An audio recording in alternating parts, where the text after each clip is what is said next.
Este tipo de situaciones de los sangrados masivos y los sangrados bajo situaciones peligrosas exigen que nosotros no perdamos la noción de que las cosas se hacen con los procedimientos para los cuales estamos capacitados y son necesitados.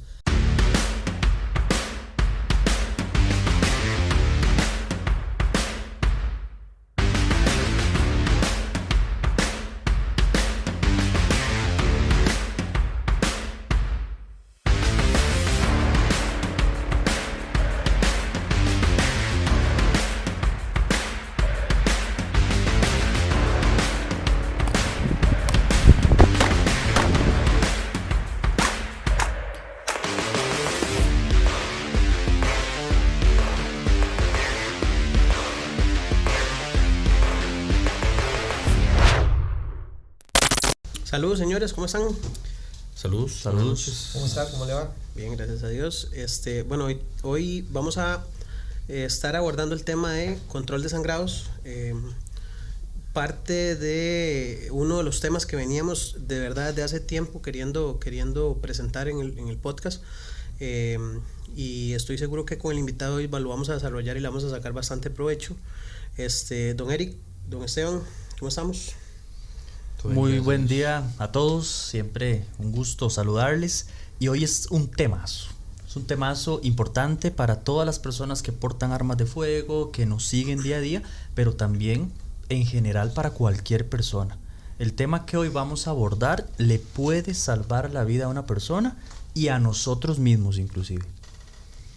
Sí, es de esos episodios que, como el caso del que tuvimos hace poco, de primeros auxilios psicológicos, que cualquier persona puede beneficiarse de verlo, ¿verdad? Y escucharlo.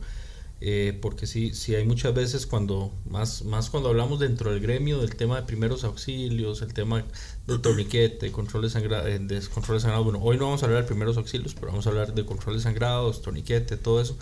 Siempre hay como esa conexión entre las armas de fuego y una herida de bala, o un arma blanca o todo esto, pero en realidad el tema de control de sangrados es algo que en cualquier momento a cualquier persona le puede llegar a sorprender el no estar preparado para una situación así, ¿verdad? En el trabajo, en la casa, practicando deportes, donde sea, ¿verdad? Se puede llevar una sorpresa desagradable, tal vez de verse en una situación para la cual no, lamentablemente, pues mucha gente puede que no esté preparada, ¿verdad?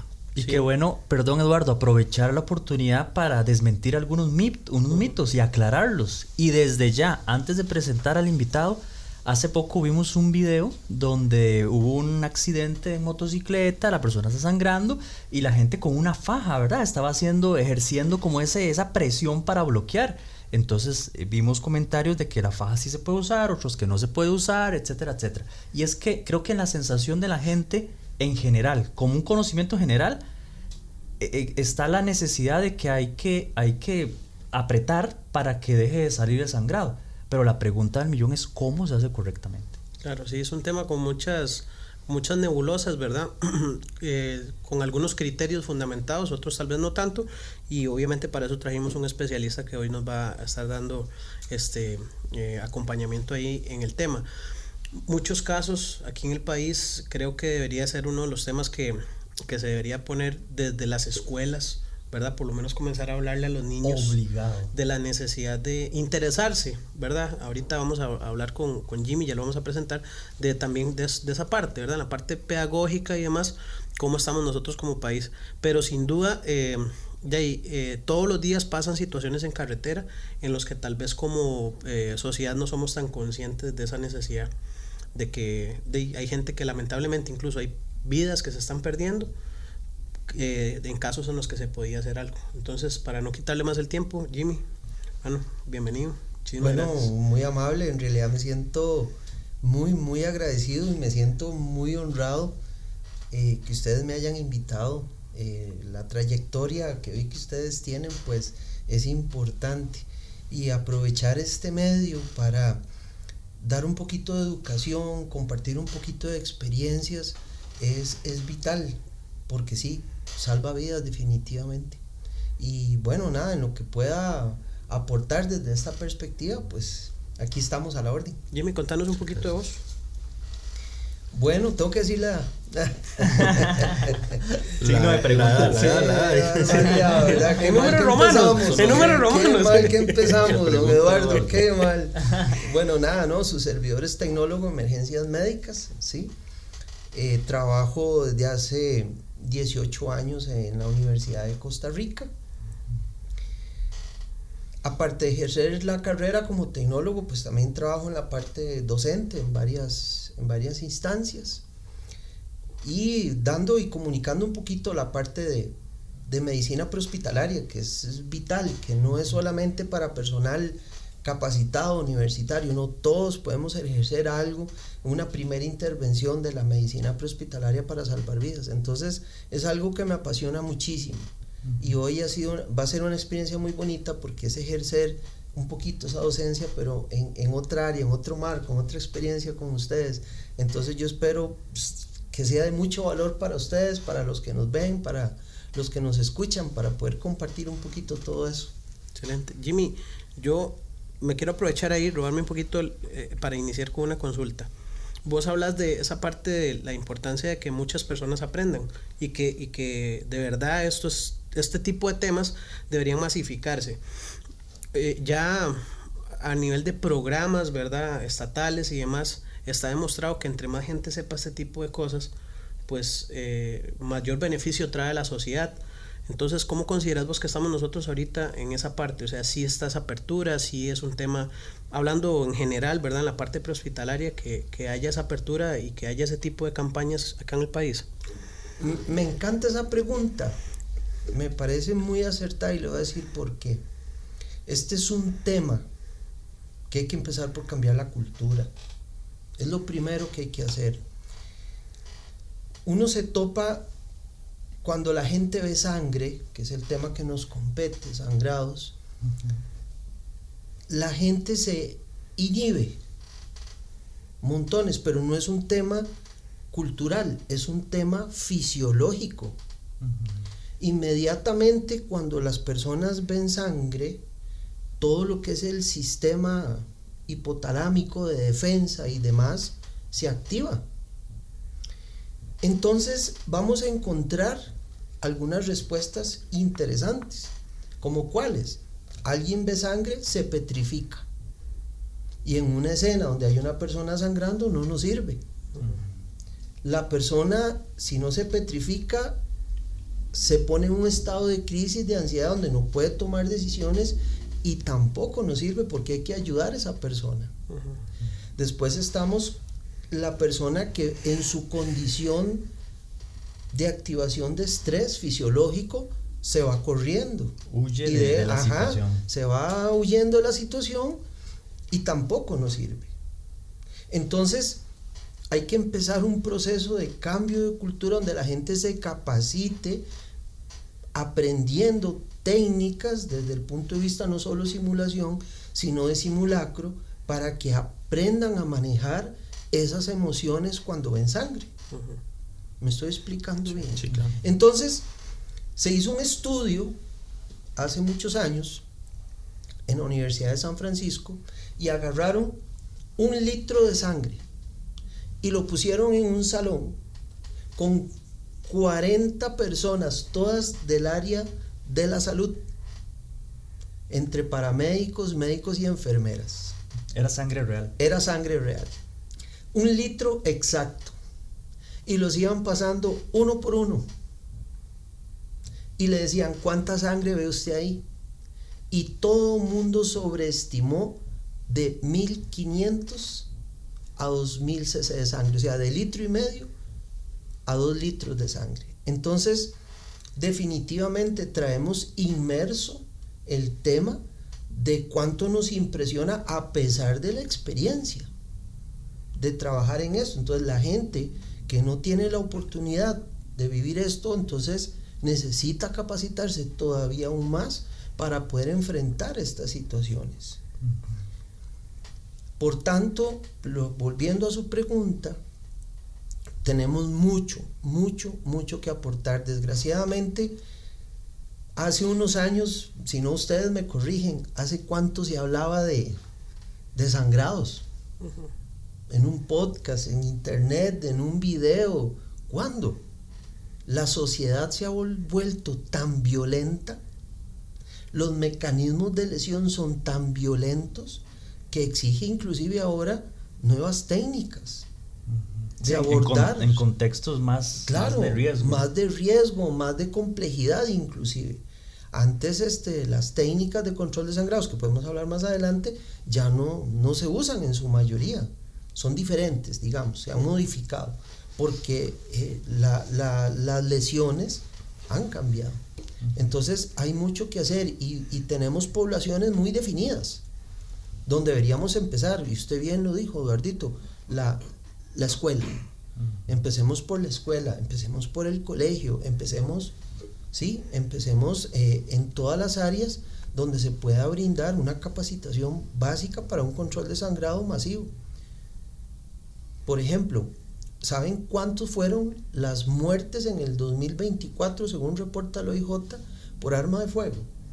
523.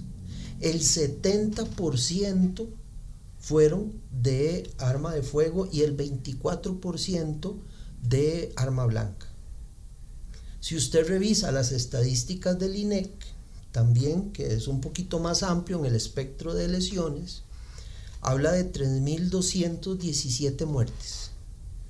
Entonces, imagínese el universo de lesiones que puede haber, donde esas personas, muchas se pudieron haber salvado por contener un sangrado.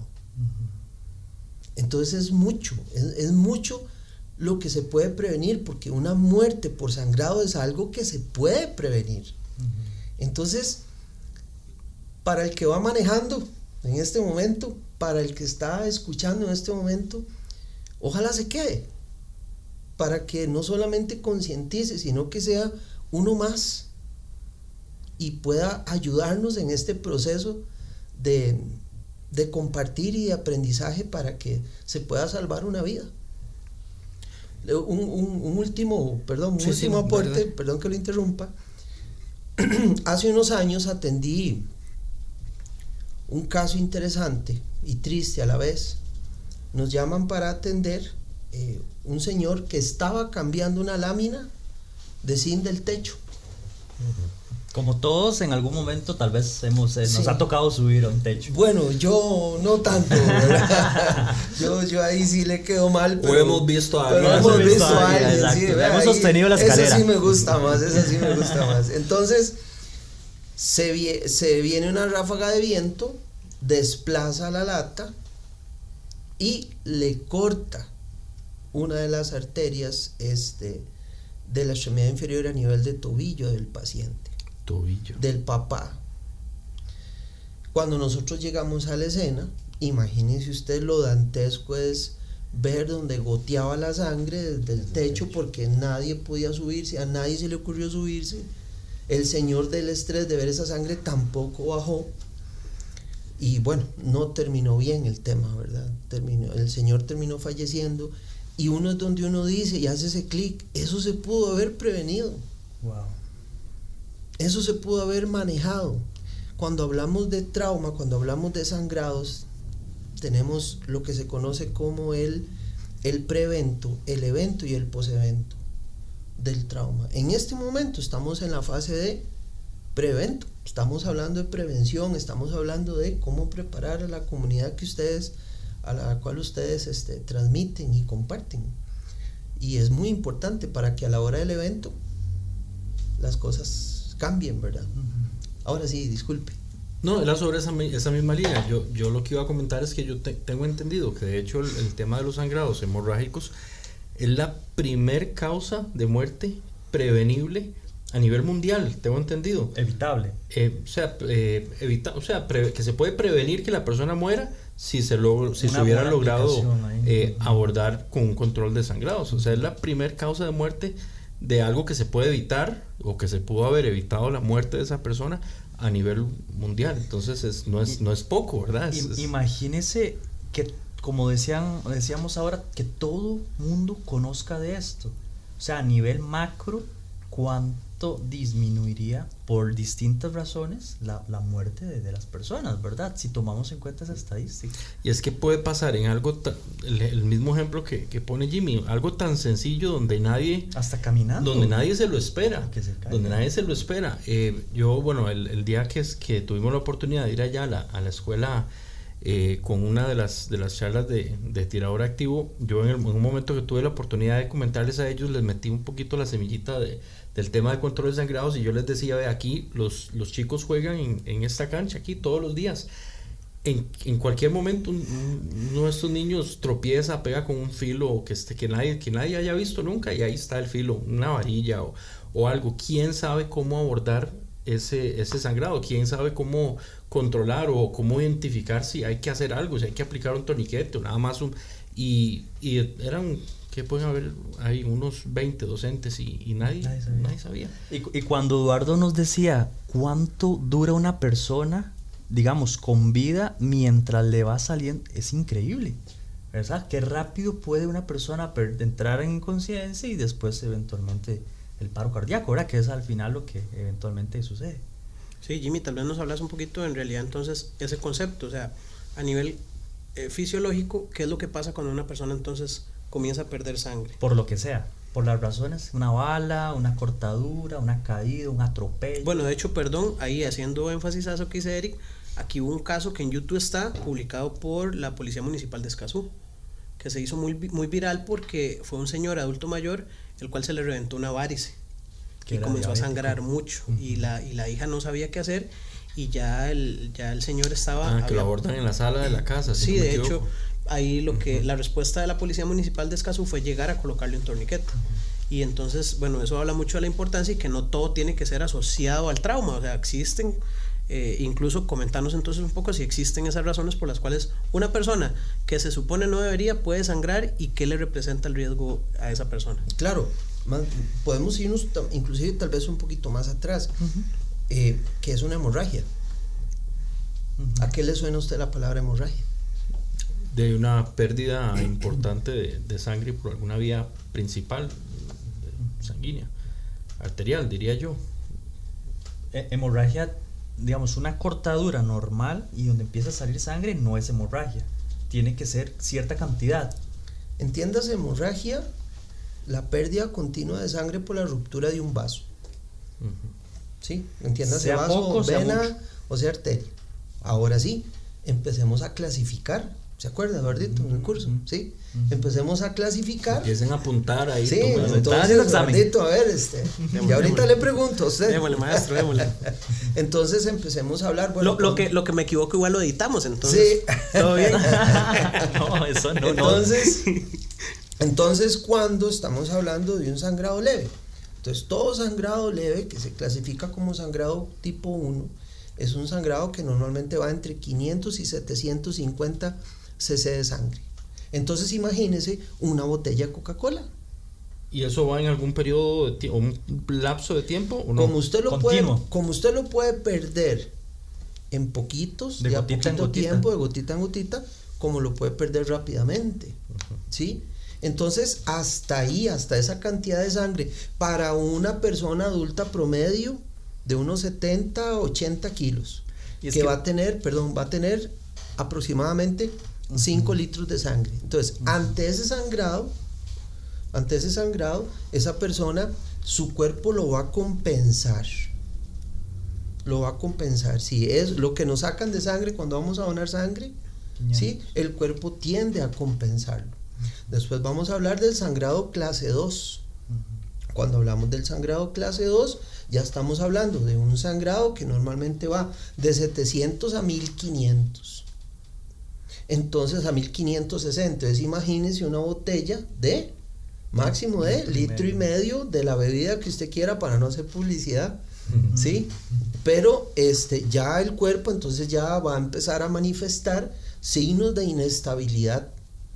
Entonces se va a poner fría, se va a poner pálida, se va a poner sudorosa, a la pérdida de sangre el corazón va a decir: necesito latir más rápido para poder llevar esa sangre, porque acuérdense que la sangre lleva nutrientes y oxígeno a los músculos y toda la parte del cuerpo y los órganos.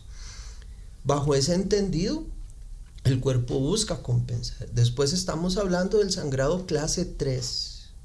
Ya el sangrado clase 3 va de 1500 a 2060. Entonces imaginémonos esa botella. Ya la grande. Sí, entonces ahí ya estamos hablando de casi un 40% de 3 litros, de 5 litros, perdón, estamos hablando ya de un 40% de la pérdida del volumen total de sangre de esa persona. Ya ahí esa persona del todo va a haber ya va a entrar en lo que se conoce como el shock, ¿sí? Ya un shock descompensado. Y después tenemos el sangrado clase 4, que es la pérdida masiva de más de 2 litros de sangre. Es lo que se conoce como el sangrado exsanguinante. Y dentro del origen del sangrado vamos a encontrar sangrados internos y sangrados externos, ¿sí? Que en este caso lo que nos compete hablar va a ser de esos sangrados externos, con los métodos que ya vamos a hablar más adelante. 2 preguntas. Si una persona pierde 1,5 litros, o sea, está en clase 3 o clase 2, Clase digamos, 2, ajá.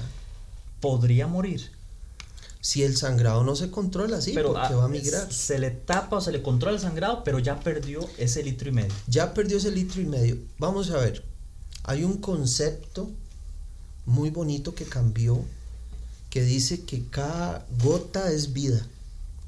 Entonces, llegar y decir, perdió medio litro, esto no es tan grave, ya estamos empezando a minimizar la gravedad de la situación, porque menos de medio litro está bien, pero si está continuo, pues se vuelve más. Entonces esa minimización del riesgo, de la potencialidad de la mortalidad de la persona por solo esos 500, ya estamos empezando mal el concepto y estamos dejando de darle la importancia al abordaje de lo que necesita esa persona de rápida atención. Cada gota cuenta. Eso es importantísimo. Y 1,5 litros de sangre, insisto con este dato que es como una media, puede salir de cualquier parte del cuerpo. O sea, desde un dedo, una pierna, la cabeza. Una amputación, claro que sí, de 1 o 2 dedos. Es que no es tanto el mecanismo de lesión, que también cuenta, pero también el tiempo cuenta. Entonces, aunque sea la amputación de un dedo, que no se controla el sangrado con el método, pues sí, puede ser que en un rato, pero si se amputa la pierna, toda la extremidad, pues va a ser más inmediato. Okay. Por ahí anda el tema, correcto. Sí, yo tal vez para sumarle entonces ahí un poquito a lo que comenta Jimmy, Eric, para dejarle ahí la importancia también y posibles escenarios a la gente. Recordemos que la sangre, a final de cuentas, es un elemento dentro del cuerpo y pueden haber otros que se suman a lo que está pasando. Entonces, habrán personas que con solo el hecho de ver sangre, ya su estado emocional cambia, y ya hablamos con Jonathan, ¿verdad?, de la importancia de esos primeros auxilios psicológicos, porque si una persona no se controla en una situación de estas, puede causar más bien más daño de lo que en realidad, aunque sepa qué hacer. Y eso que apuntaba Jimmy ahora es muy importante, porque cuánta gente ha llevado un taller pero no necesariamente ha estado expuesto a estrés, no sabe cómo se va a comportar, siquiera un elemento tan sencillo. A mí me gusta ponerle un caso a la gente. ¿Cuántos se han intentado poner los guantes bajo la lluvia? Lo que cuesta, más el estrés, cuando usted se los pone, los rompió y ya quedó sin la protección que usted ocupaba. Que ahora vamos a abordar esa parte tan importante, ¿verdad?, del uso del equipo de protección, porque sigue siendo un riesgo, en este caso ya ahora para el que quiera atender, ¿verdad? Entonces, hay un montón de elementos ahí. Imaginémonos una persona que qué sé yo, que por algún motivo tiene una condición de fondo, entonces ya ese 1,5 litros no vale lo mismo para él que para otro, claro, ¿verdad? Una persona con menos peso, ¿verdad?, o que hace poco sufrió alguna cirugía, por ejemplo.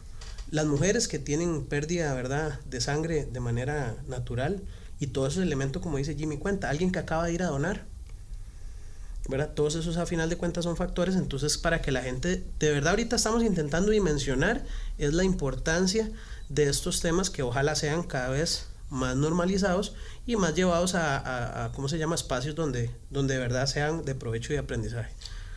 Claro. Volviendo a su pregunta, o cambiándole tal vez el contexto, ¿cuáles creen ustedes que serían las consecuencias de una hemorragia? De la primera que se viene a la mente es la muerte eventualmente. Pero antes de llegar a la muerte, hay todo un proceso. Sí. Me robó la palabra, pero ya nadie me va a creer que yo iba a decir Que porque usted le había iba a un decir, proceso. no, yo es que me le adelanté. Pero lo bueno es que le Sí, edita, sí. entonces le va a poner Ahí el proceso. le va a poner. Proceso. Sí, normalmente hay todo un proceso que se llama coagulopatía. Eso yo no lo iba a decir. Sí. La coagulopatía, el sangrado, la herida per se, la apertura de la piel y del vaso y demás, va a ir trayendo consecuencias. Entonces lo normal es la coagulación ante un sangrado, pero cuando ese sangrado no se detiene, no se promueve ese proceso, empieza a haber un deterioro que hace que esa situación se agrave cada vez más. Entonces, por ejemplo, vamos a tener que entre más pérdida de sangre y más glóbulos rojos y más factores de lo que se llama la cascada de coagulación, el cuerpo va a ir perdiendo capacidad de coagular, de hacer ese coágulo, porque no tiene, porque lo está perdiendo. Por consiguiente, ese paciente también, somos de sangre caliente, ese paciente se va a enfriar. Y lo que se conoce ese término como la hipotermia es algo muy grave, ¿sí? Entonces, y hay otros factores un poquito más técnicos que no vamos a tocar ahorita, pero que esa triada es importante. Entonces, importantísimo contener el sangrado y evitar que el paciente se nos enfríe. Eso es importante. Eso es vital que lo tengamos en cuenta. ¿De acuerdo? Entonces, una de las complicaciones, porque el mismo sangrado no deja que el cuerpo se recupere, que haga su coágulo, porque está perdiendo los factores que promueven la coagulación en el sangrado. Y vienen otras complicaciones. Yo quiero plantear una consulta, en este caso, tanto a Eric como a Jim, antes de entrar en la parte operativa como tal. Desde la parte legal, hay todo un temor, ¿verdad?, generalizado por parte de la gente, incluso la gente que se ha capacitado de aplicar lo que ha aprendido. En una de las oportunidades que tuvimos de compartir en un centro educativo, uno de los docentes decía, hablando específicamente en la formación de tirador activo, a mí me llamó mucho la atención que decía, es que aquí uno se mete en más problemas por tocar a un niño que posiblemente necesita ayuda. Y eso es muy lamentable, ¿verdad? Viéndolo desde la realidad que viven, ¿verdad?, ellos, donde muchas veces son señalados por intentar hacer lo correcto. Pero hablándolo específicamente, viéndolo de una manera más objetiva, sí existe una limitante legal de que una persona con conocimiento haga algo por salvarle la vida a otra persona, Jimmy. Y obviamente Eric ahí nos apoya con la parte legal. Maestro. Vean, en un proceso penal suceden miles de cosas, argumentos, un montón de, digamos, ¿cómo se llama? De sensaciones que las partes pueden eventualmente querer manifestar o poder intentar demostrar. A lo largo del tiempo, por ejemplo, en Costa Rica, la sala y los tribunales han dicho que si una persona tiene conocimiento en este tipo de áreas, en temas de atención prehospitalaria, emergencias, no necesariamente que trabaje en eso, pero que sí tiene el conocimiento, tiene un deber moral, ético, en intentar ayudar, en intentar ser parte de una solución ante una situación, digamos, donde hay una persona afectada. Esa responsabilidad, ese conocimiento, digamos, la carga a la persona a nivel legal, definitivamente. Dicho de otra forma, se espera una mejor reacción de alguien que sabe versus de alguien que no sabe. Si todo sale bien con esa reacción, perfecto, tenía los conocimientos, hizo el intento, porque en toda situación donde fallece o se hiere a alguien, hay toda una investigación. Y hay una investigación de cómo se le atendió. Entonces, esto es igual que un portador de armas. Un portador que se entrena, que se capacita, versus una persona que nunca ha tocado un arma y un día en un enfrentamiento agarra un arma y le dispara al otro. Se espera más del portador de armas por su conocimiento, ¿verdad? Eso haciendo como un símil ahí.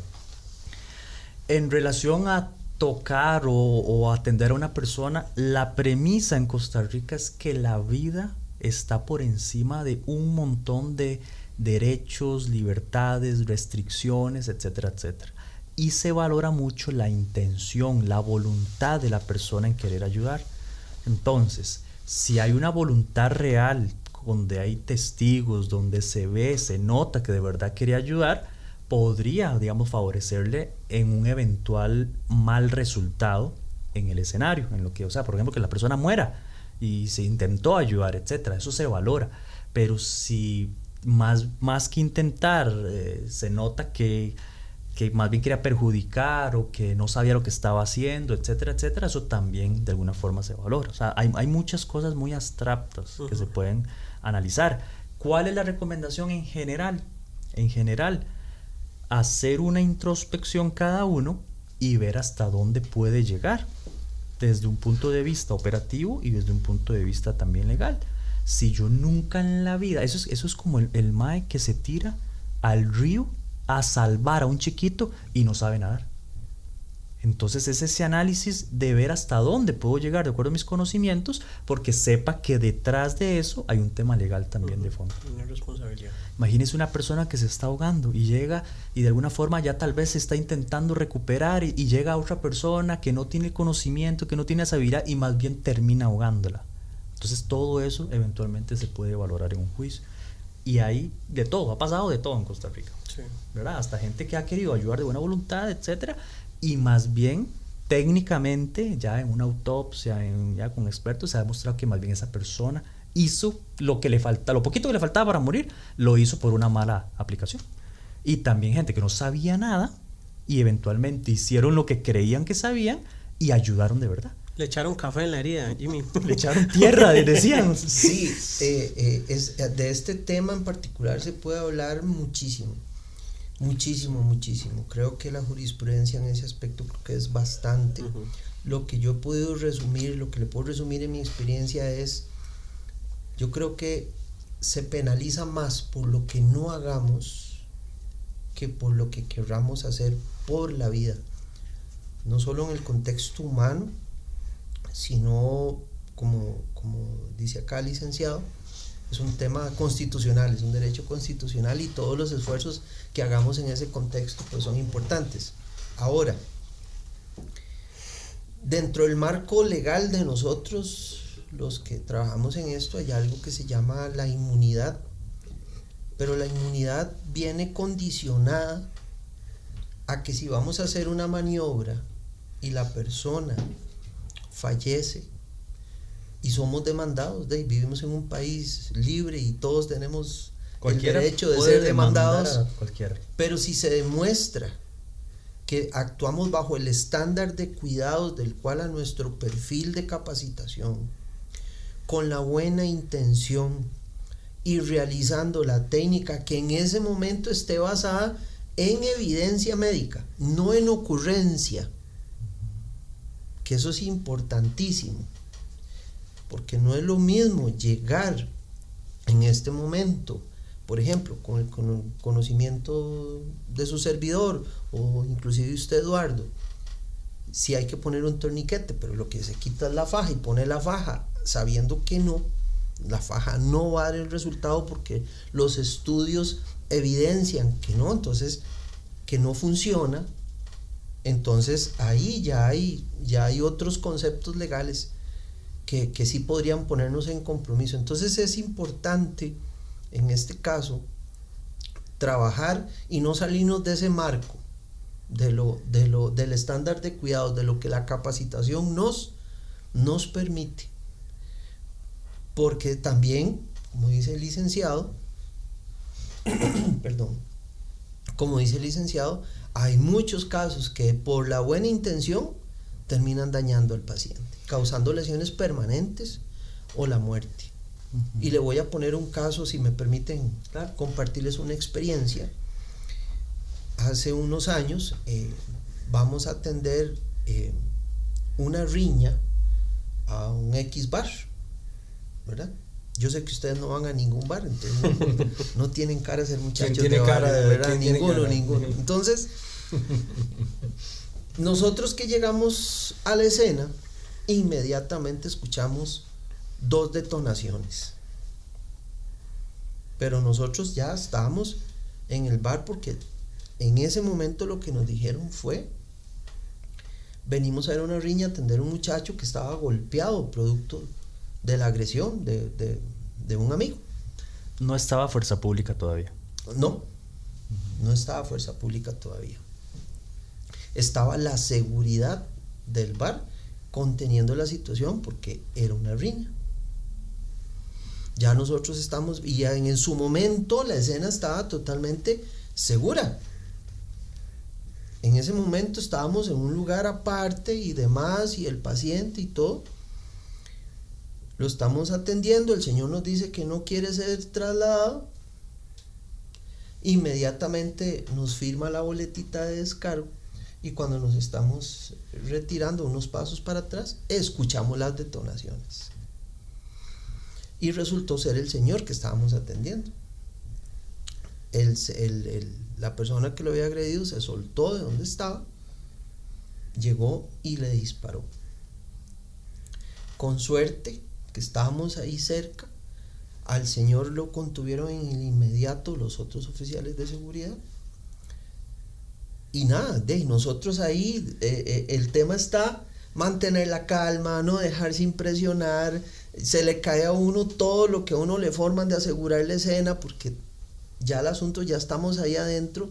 Entonces fue a agarrar a ese señor que tenía un sangrado exsanguinante porque le dispararon en la extremidad a nivel de fémur, y era impresionante el sangrado. Y en ese momento tuvimos que actuar de la forma más rápida, tratando de hacer las cosas con medicina basada en evidencia y no en ocurrencia. Entonces, este tipo de situaciones de los sangrados masivos y los sangrados bajo situaciones peligrosas exigen que nosotros no perdamos la noción de que las cosas se hacen con los procedimientos para los cuales estamos capacitados y son necesitados. Hacer algo, por más justificado que sea, en un contexto de que es que la situación y hice lo que a mí se me ocurrió, es que eso fue, y si eso va en perjuicio del paciente y somos demandados, podemos sufrir, podemos llegar a tener un problema, podremos tal vez, si no cárcel, pero sí un daño, tenemos que indemnizar posiblemente. Entonces, tener claro que lo que se va a hacer tiene que ser basado en evidencia, no lo que se me ocurrió porque la situación era muy extrema, era muy difícil. Entonces, ¿a qué voy con esto? Para los que nos ven y nos escuchan, y para ustedes, capacitarse no es solamente hacer un curso hoy. Si ustedes brindan el curso de contención de sangrados, para los que nos ven, no haga el curso y no lo renueve en 1 año, 2 años, no. Practique cada mes, cada 15 días, cada 3 meses, acérquese aquí al instituto y pregúntele al instructor: mire, ¿me puede dar un poquito de su tiempo para que practiquemos nuevamente? Porque esto se tiene que estar renovando, porque no es válido decir, ya no me acuerdo. No sé si me estoy explicando bien. Sí, claro. Sí. Y yo no sé si sobre ese mismo tema de estarse renovando también, porque yo obviamente no tengo jamás el conocimiento de ustedes, pero dentro de lo poco que yo he podido ir aprendiendo, me he dado cuenta que también las técnicas y los protocolos y digamos lineamientos cambian. Entonces, y recuerdo una conversación muy clara de un debate que se armó en un grupo, porque una persona que trabajaba en área de medicina se sentó en que el torniquete había que aplicarlo y aflojarlo cada 2 horas, porque si no, y el mito que todo el mundo tiene en la cabeza, que si no hay riesgo de pérdida de extremidad y todo, y él se sentó en eso porque había hace 10 años o 15 años había llevado una formación en su momento de temas de aplicación de torniquete, y yo obviamente era una persona que trabajaba en medicina y yo no soy nadie para llevarle la contraria ahí públicamente, pero yo sé porque he podido tal vez llevar algo tal vez más reciente. Y bueno, inclusive los temas de Stop the Bleed, de control de sangrados y todo eso está ahí de acceso público en internet y todo, uno puede inclusive leer, informarse y actualizarse por cuenta propia. Pero como una persona que inclusive tiene ciertos conocimientos de medicina por algo que estudió hace mucho, pero nunca se actualizó, le vende la idea a otras personas que tal vez dicen, no, él es médico, él es el que sabe, ¿verdad? Y se riega tal vez una información ahí equivocada a personas que tal vez lo toman como verdad simplemente por la experiencia de esa persona en otras áreas. Pero el tema de estar renovando, de estar cada cierto tiempo llevando el curso nuevamente para ver si algo cambió, ¿verdad? Si hay cosas nuevas, porque en eso de la medicina siempre se están aprendiendo cosas nuevas, ¿verdad? Sí, en el gremio de nosotros se llama capacitación continua, y la renovación de este tipo de cursos tiene que ser mínimo cada 2 años, y estar revisando las destrezas y las nuevas técnicas que salen. Eso es vital, ¿sí? Y bueno, siguiendo después de la clasificación de las heridas, bueno, ¿qué vamos a hacer? Ya sabemos que la persona que le cortó la lata, el zinc, la pierna, ese era un sangrado tipo que se murió. ¿En qué estábamos? Tipo 4. En el diseño del taller. Pero empezó 1, 2, 3 hasta llegar a 4. No, ese fue 4. De un solo. La lata Arrancó donde en lo 4. cortó en 4. Se puede. Sí, claro. Paciente o persona que va en motocicleta, ¿sí? Que va en motocicleta y va a velocidades mayores a 50 kilómetros por hora, si para de repente, ¿sí? Hay se detiene, el paciente sale expulsado y sus extremidades inferiores a nivel de fémur pueden llegar a pegar contra el manubrio de la motocicleta, fracturarse el fémur, y solo el área de las piernas puede almacenar hasta 1500 cc de sangre cada una. Si una persona entonces pierde una extremidad de un solo, por accidente, por lo que sea, automáticamente ya perdió un montón de sangre. En este caso no que hablemos, se fue con la extremidad, sí, por ejemplo. digamos que en este caso no estamos hablando de amputación, estamos hablando que se fracturó el fémur, donde pegó contra el volante, el manubrio. Fractura ¿sí? interna. Sí, es una fractura que puede ser interna o puede ser expuesta, pero solo la fractura del fémur, usted puede perder 1500 cc de cada pierna, y si se fractura las dos, son 3 litros de 5.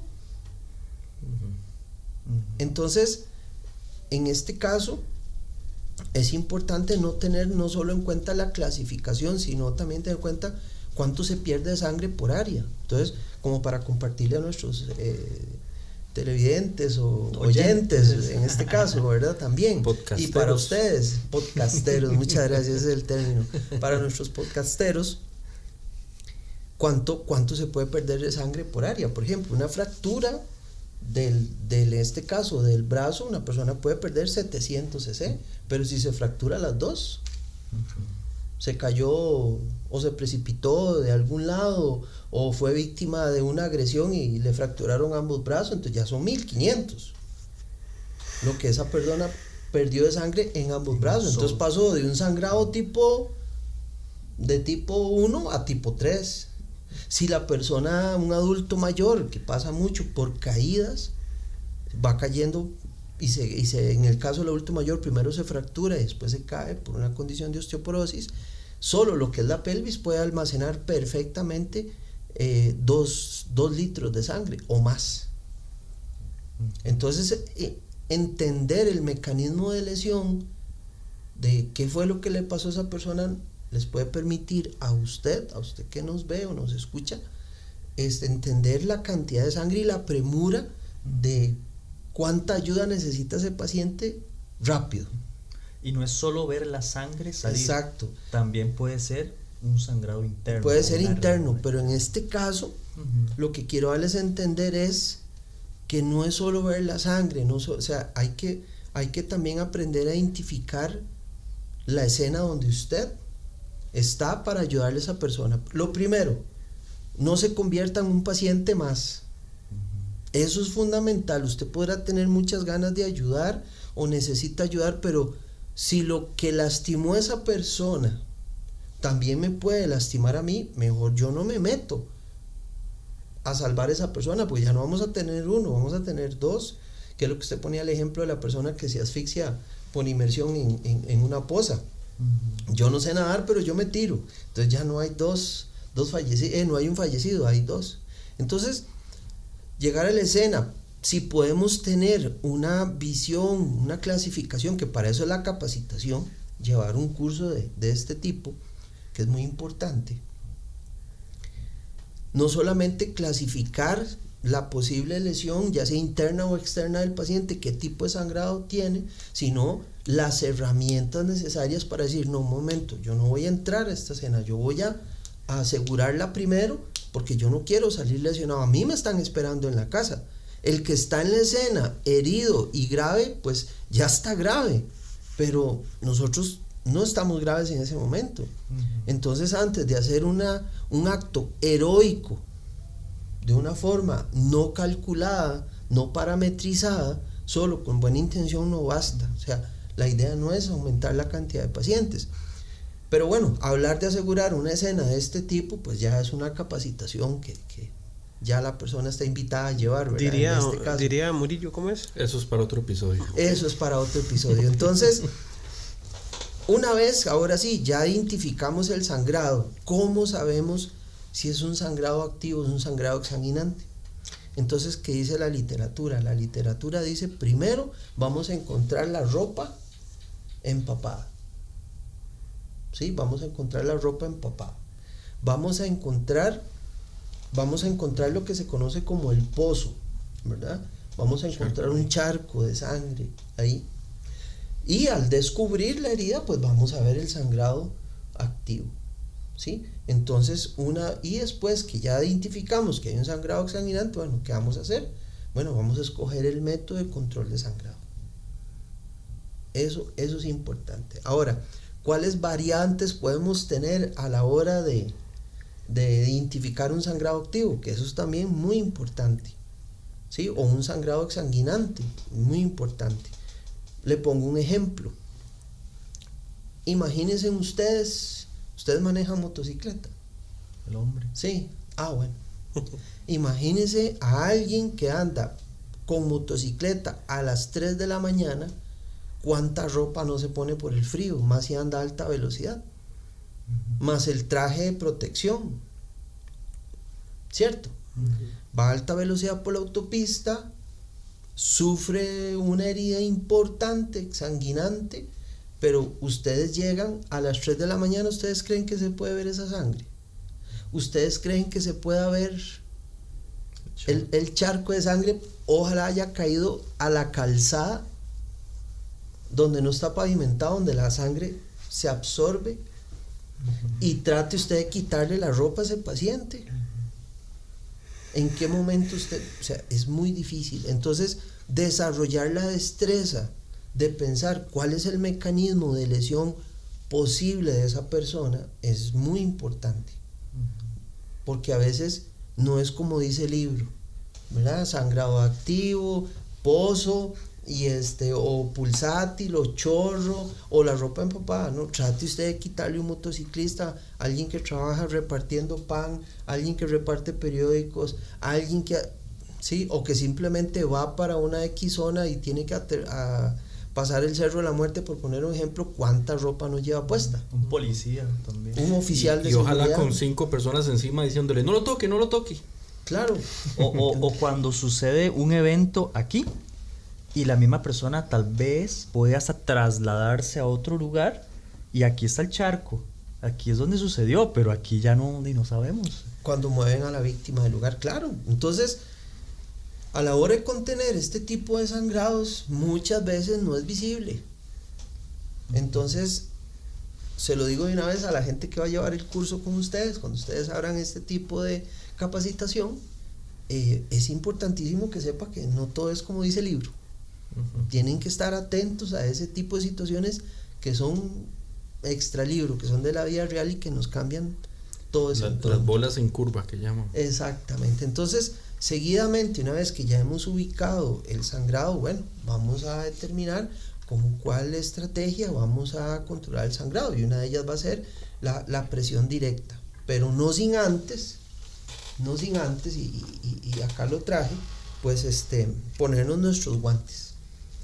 Llegar y tocar a un paciente sin guantes definitivamente es atentar contra nuestra propia vida. Tal vez le podemos explicar a la gente exactamente cuáles son los riesgos de tocar la sangre como tal, o de tener ese contacto directo. Mucha gente dice, ay, es que el SIDA, yo le tengo más miedo a una hepatitis A, una hepatitis C, yo le tengo más miedo a eso, sí, que también el SIDA es importante, pero en ciertas situaciones, en realidad, la protección es vital. ¿Y qué pasa si la persona no tiene los guantes y es un familiar, por ejemplo, o es pareja, etcétera?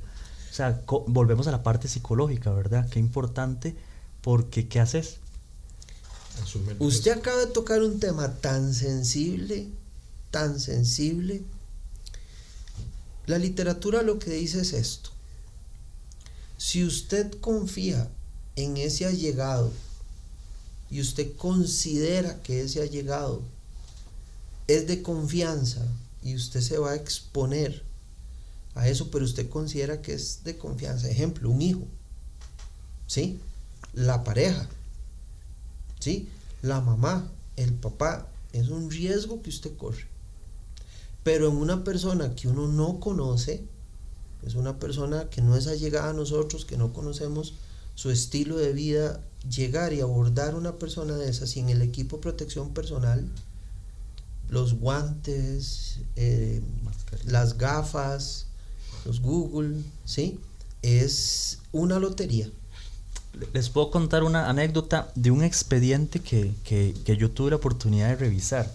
Resulta que un oficial de policía en su día libre lleva su arma personal y va caminando por X lugar.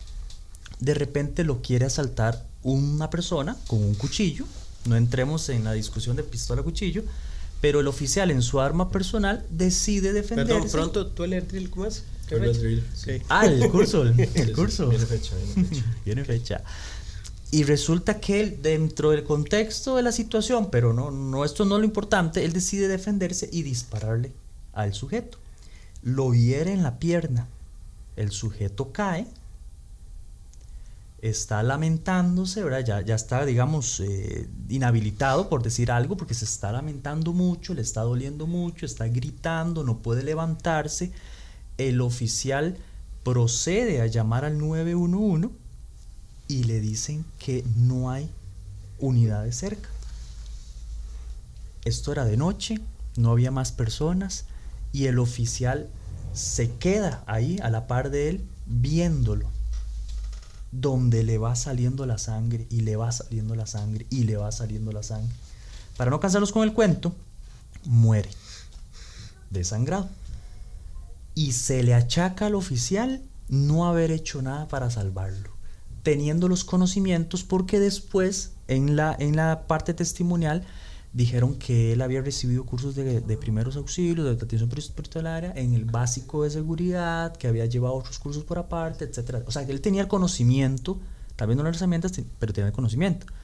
Y una de las defensas que él usó era que él no tenía los guantes y no tenía el equipo necesario para atenderlo y salvarlo. No sé qué pasó, no sé cómo se resolvió, pero vean cómo de alguna forma se le volcó la tortilla al oficial por una omisión, digámoslo así, porque como no venía la ambulancia, no había más personas, etcétera, y él se quedó ahí viéndolo, donde moría. Entonces, qué situación más complicada, y yo no sé hasta qué punto esa defensa será válida. El hecho de no tener guantes, no lo atendí porque no tenía guantes y no confío en él porque no lo conozco. Sí. ¿Será suficiente? Hay que echar de expertos ahí, ¿verdad? La defensa tiene que llamar expertos que digan por qué eso es importante, ¿verdad? Sí. Bueno, pero la vida es lo primordial. Pero la vida de él. ¿De los dos? Claro, porque el hecho que no. Es un riesgo invisible. Pero Jimmy, ¿qué es ¿cierto? más inminente? ¿Que pierda la vida quién? En ese contexto, el que ya está ahí saliéndole la sangre. No, y obviamente aquí vamos a entrar en un debate, ¿verdad? Estira y encoge de yo decirle al juez, bueno, yo puedo ir a traer un par de bolsas, pero en lo que duraba yo no sabía si igual iba a llegar, ¿verdad? Y yo no sé qué tanto confiar en una bolsa.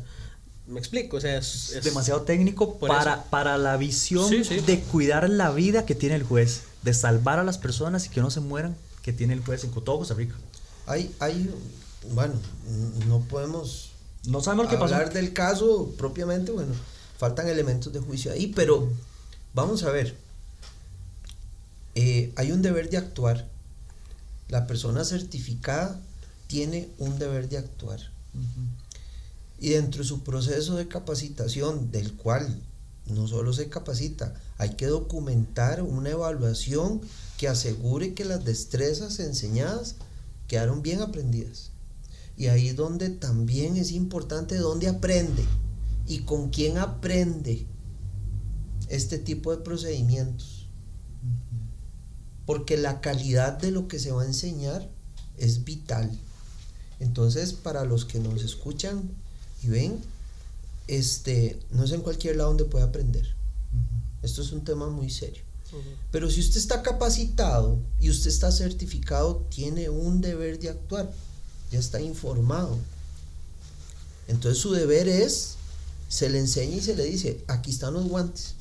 Ahora usted no puede andar sin esto. Ahora usted no puede andar sin esto. ¿Por qué no anduvo sin eso? Habría que ver cuáles son las atenuantes o qué dijo la parte defensora del tema. Pero dentro del marco de la capacitación de este tipo de temas hay un deber de actuar. Y se actúa bajo un estándar de cuidados donde yo no hago ni más ni menos. Ni más ni menos. Pero dentro de las cosas que tengo que hacer es usar equipo de protección para mí y para el paciente, inclusive en algunos casos. Pero en este caso decir, yo no hice nada porque no tenía los guantes estando certificado, es una posición difícil de defender, de argumentar, pero no sabemos en qué paró el tema. Y para las personas que no tienen capacitación, yo los invito cordialmente a que busquen espacios donde formarse, con gente seria, con gente que esté certificada también, y ojalá con equipo didáctico, ¿sí? Simuladores que les ayuden a ir lo más cercano a esa realidad para que puedan actuar en el momento, porque van a tener una responsabilidad legal y que es el deber de actuar. Y después de ese actuar hay que ver si se actúa acorde a los procedimientos o va a actuar con negligencia o va a actuar con impericia o va a actuar por omisión, todos los conceptos legales que, como dice el compañero, para otro episodio. Ya se lo para sabe otro, la ya frase. me lo sé ahora, ya se embarcó, compañero. Entonces es importante tener eso presente, ¿sí? Tenemos un deber de actuar. Que mire, es que yo andaba en la playa y solo ese día usé tanga. Pues de ahí, póngase los guantes en algún lado porque, o ande un botiquincito en algún lado porque tiene un deber de actuar. Así de sencillo. ¿Quiénes están eximidos de eso? Los que no están capacitados. Pero ¿qué pasa si lo que le está sucediendo en ese momento es un familiar? Ahora, vamos a hablar de este otro tema. La gente que de una vez le dice a uno, yo no puedo ver sangre, yo no tolero ver sangre, por eso yo no llevo ese curso. Eso tampoco es válido. Porque cuando usted está en una situación de ese tipo, usted puede hacer muchas otras cosas en beneficio de esa persona. Sin tocarla. Sin tocarla. ¿Sí? Por ejemplo, yo le digo a usted en este momento, tiene una herida, está exsanguinante, y yo le llamo y le digo, emergencia 911, ¿cuál es su emergencia? Dígame usted, ¿sabe hacer una llamada telefónica de emergencia usted? ¿Usted? Entonces exacto, entonces no es solamente el tema, este curso de contención de sangrados no es solamente para decir el manejo yo con la sangre y el método, no, hay muchas otras cosas que usted puede hacer aunque tenga miedo. Y entonces eso es importante que la gente que nos está viendo y nos está escuchando lo sepa. Estos cursos no son solo para eso. Se les da otras orientaciones en virtud del manejo integral de la persona severamente lesionada en este caso, o severamente enferma. ¿Sí? Jimmy, una experiencia. Hace no mucho, este año, estuve en contacto con una persona que estaba solicitando una línea de capacitación, así específicamente con estas palabras: yo quiero aprender toda la línea táctica de los primeros auxilios. ¿Ok? Existe ese concepto, para muchos es debatible si es válido o no, pero resulta que eso que vos mencionas ahorita es de las primeras barreras con las que a nivel cultural, como vos decís de nuevo, se topa acá en el país, porque las personas no quieren fortalecer las partes básicas. O sea, la gente ve lo básico como inútil. ¿Sí me explico? Entonces a mí me gusta mucho una frase de César, un saludo ahí a César de Traumastor, que dice César que hay que volverse experto en lo básico. Y a mí me gustó mucho esa frase, me gusta mucho esa frase porque mucha gente quiere tener un nivel muy avanzado, es válido, se agradece, porque entre más gente esté más y mejor capacitada, excelente. Pero la línea o el punto es, para ordenar las ideas, vos ahorita nos hablabas de la importancia de prepararnos para precisamente la prevención, y dentro de esos escenarios ya tocamos un poquito, una pincelada a la parte legal, y ahora sí, la persona estando inmersa en ese escenario, la necesidad del entorno, el manejo de la seguridad de la escena, ya estamos abordando el tema de los equipos de protección, y que en el control de sangrados existe un ABC. Dentro de ese ABC está el A de alertar, que es precisamente a lo que vos haces énfasis. En las capacitaciones en las que me ha tocado compartir con acá en el instituto, se busca que a la gente de verdad se le dé ese énfasis en aprender a hacer una llamada. Es que muchas personas creen que hacer una llamada es tomar el teléfono y pelearse con el operador porque no le mandan la ambulancia ya. Y no entienden por qué. Y no entienden por qué tanta pregunta. Y no entienden por qué. Y muy sencillo. Bueno, también un saludo a don César, ustedes lo conocen. Y me gustaría, antes de llegar a la parte de la llamada, me gustaría ampliar lo siguiente. Cuando yo me doy cuenta que yo tengo que aprender lo básico. Hasta que pase algo. Hasta que pase algo. ¿Usted qué opina? ¿Cuándo me doy cuenta que tengo que aprender que lo tiene básico? que saber lo básico. ¿Cuándo? Cuando escuche el podcast. ¿Cuándo? Sí, de cuando enfrento una situación en la que la que me doy cuenta que no sé ni lo básico. Ve qué interesante. Eduardo. Pucha, le va a quedar corto con esa respuesta, muy filósofa. No, prefiero escucharlo. ¿Verdad que es interesante? Sí. No les voy a preguntar dónde viven cada uno, porque a lo mejor expongo ahí, ¿verdad? Las admiradoras les van a llegar ahí a la casa y no les conviene. Pero toqué una fibra sensible ahí con las admiradoras. No tenemos ni una sola, entonces. Eso sí es cierto, hasta el momento no había ni una sola dama, ¿verdad? Okay, bueno, que entonces, se acerca a saludar, pero bueno. cuando uno llega y dice, cuando yo sé lo básico, pregunto, aunque ustedes saben el gremio, ¿ha escuchado usted de una detonación, un disparo en el rango de su casa en los últimos, alrededor del perímetro de 500 metros de su casa? En el último mes, no. En el último no, pero sí ha escuchado. Sí he escuchado. ¿Usted donde vive ha escuchado una detonación en un radio perímetro de 500 metros de su casa, 800 metros? En las últimas y no 24 mienta horas. porque usted, En las últimas porque usted le fuera a tirar para arriba, ¿verdad? El barrio. no, Entonces, Vea que allá sí. la comunidad estaba. Sí, estaba sí, y hay fuerte. videos, sí. ¿verdad? Diría que sí. Sí. Sí, y disparo. Yo soy de barrio fino. Sí, Sí, de barrio fino. Yo le diferencio bombetas de Pregunta calidad. las últimas 24 horas. Sí, bueno, no, porque no estuve en el barrio, pero sí, yo le diferencio bombetas caseras de motos, sí, de ¿Qué? muflas, de. Entonces, desde el momento en que su oído tiene la capacidad de escuchar una detonación, y que ahora no escuchamos detonaciones sencillas, ¿no?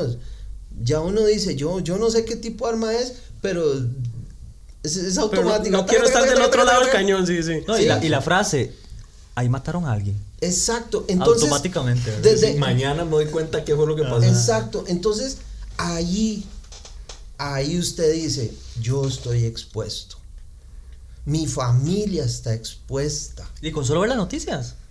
Sí, pero uno no introyecta eso. Hasta que escucha. Uno no y- reflexiona. Hasta que el vecino le Porque pasa. ya normalizamos.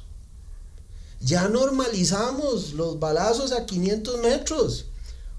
Y ya uno dice, sí, qué feo se volvió esto.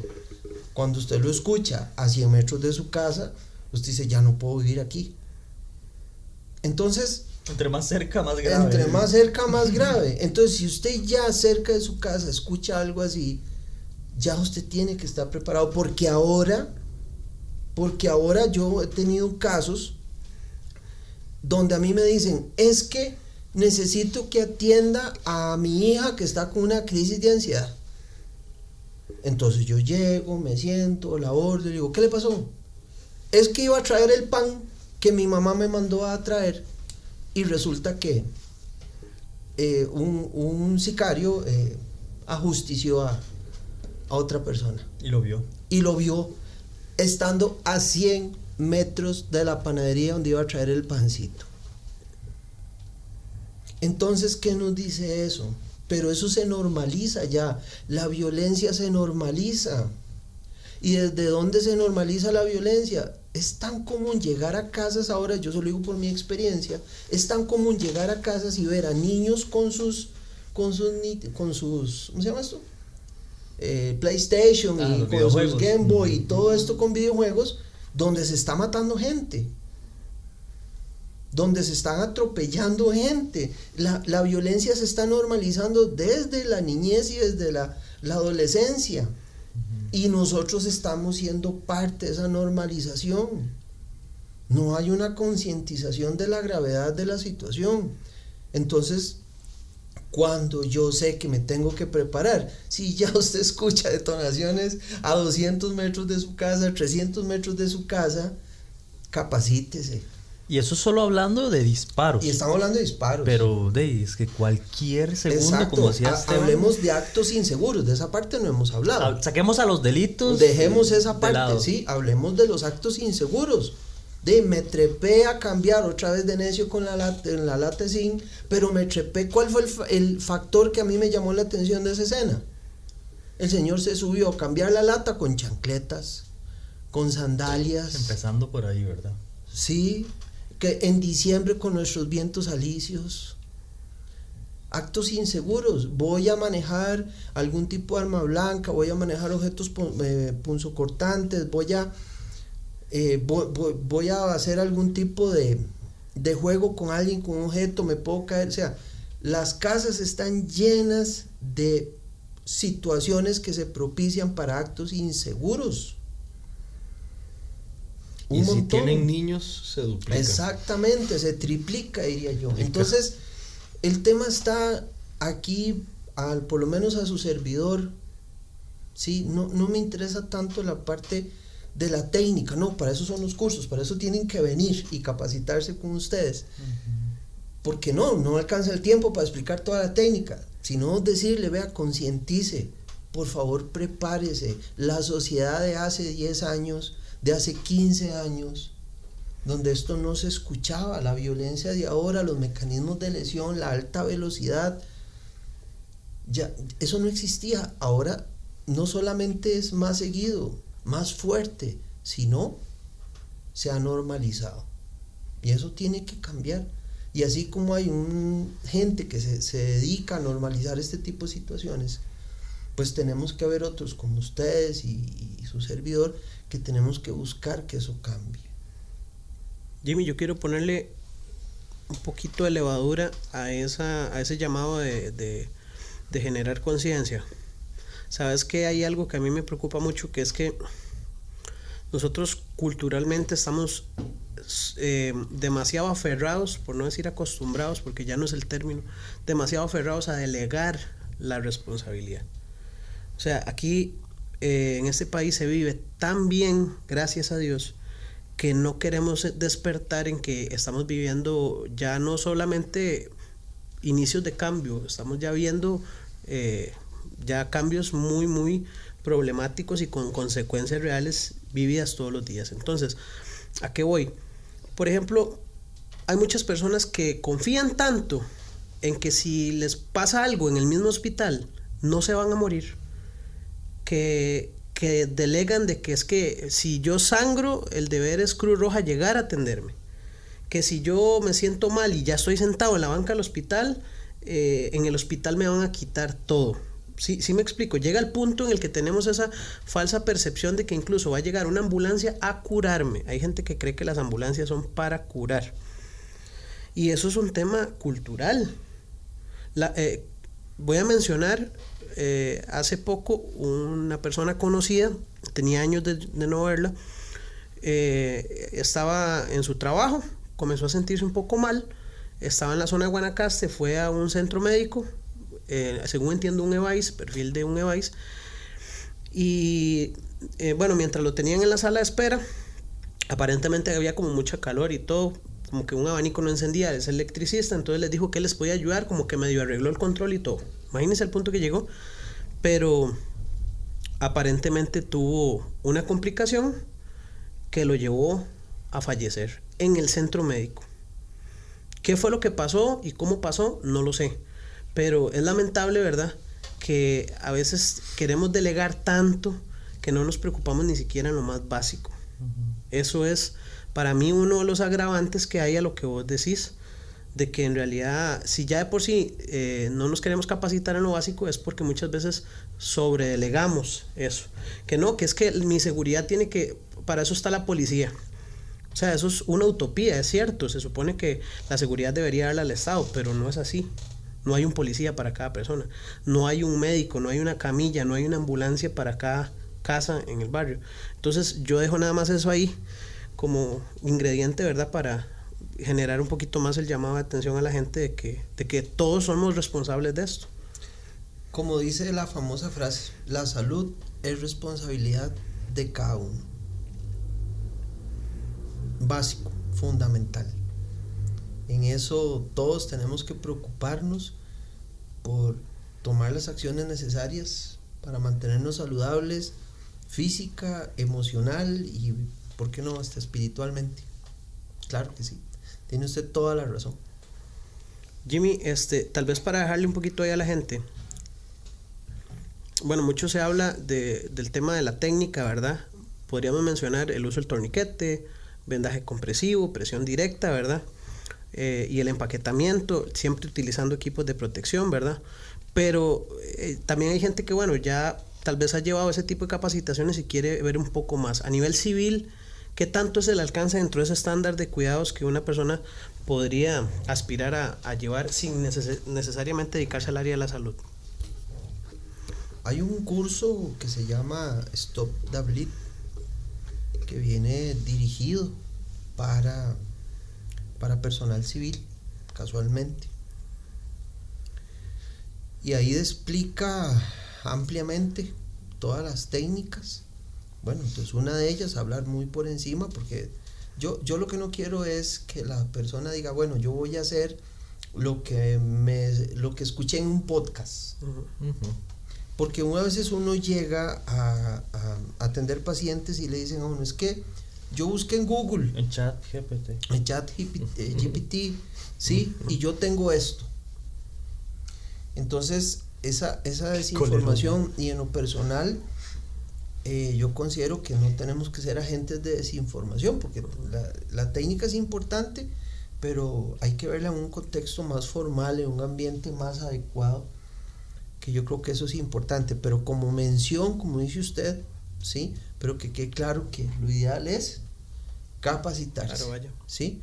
Capacitarse. Bueno, primero que todo, usar el equipo de protección personal. Acto seguido, ya hemos identificado el sangrado, ya llamamos, ¿sí?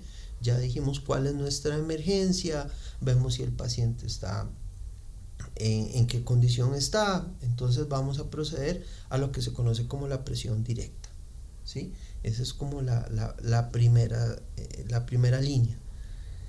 Si no, entonces usar un torniquete, dependiendo del mecanismo de lesión, que para personal civil hay dos formas, ¿sí?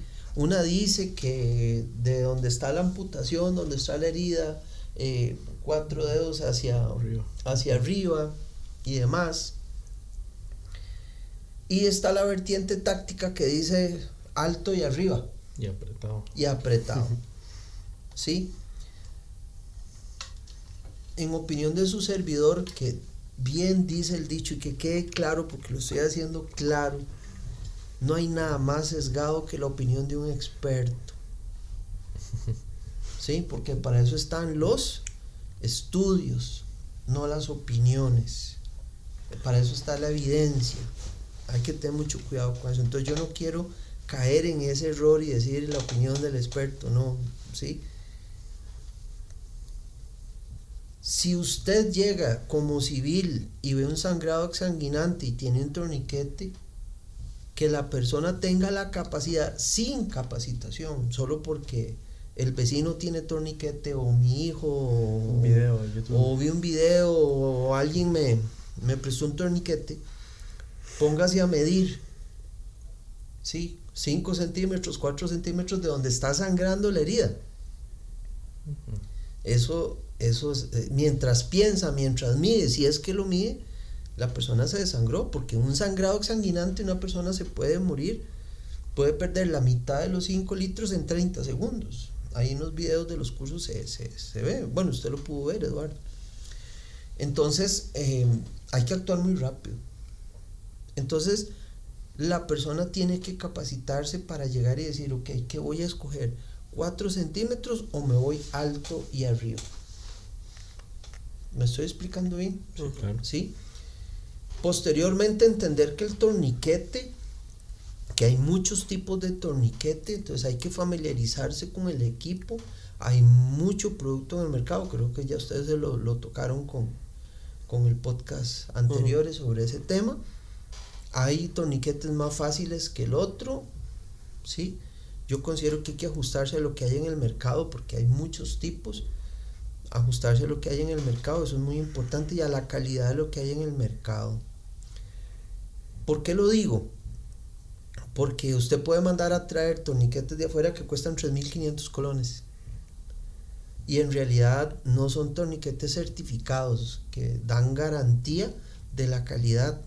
Un torniquete certificado en su calidad puede costar ahorita como 30.000 colones, 35.000 colones, hablando para los que viven acá en nuestro país, ¿sí? En Costa Rica. Sí, no baja, y para la gente que nos escucha de afuera, $60.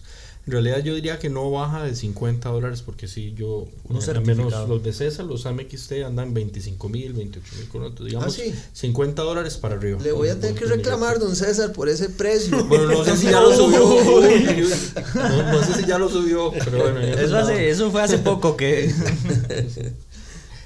Pero sí, bueno, hablamos para la gente que nos escucha de otro lado, por ahí, $50 para arriba, un buen torniquete.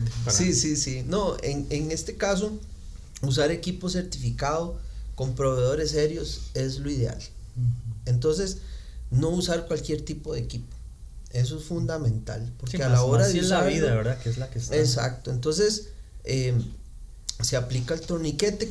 ¿Cuál es la técnica? Va a depender del torniquete que usted esté usando y el que haya comprado en el mercado. Por eso es que yo en este caso no quisiera como decir, explicar, porque eso va a depender del torniquete que usted compre en el mercado, ¿sí? Y entonces, y explicar por medio de este podcast sin el simulador y decir, vea, está la técnica, hágalo así, entonces va a ser como muy abstracto para la persona que nos está viendo. Yo lo invito a que se capacite, a que haga el esfuerzo, ¿sí?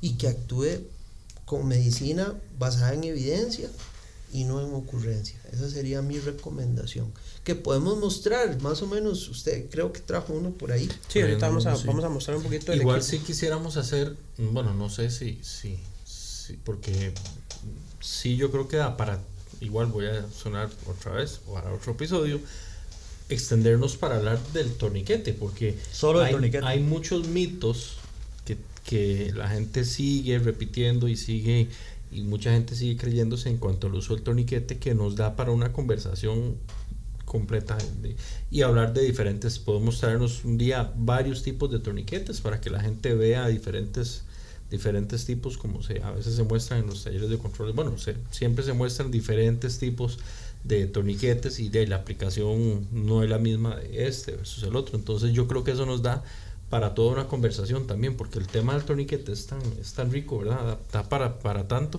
que sí quisiéramos en algún momento abordarlo largo y tendido.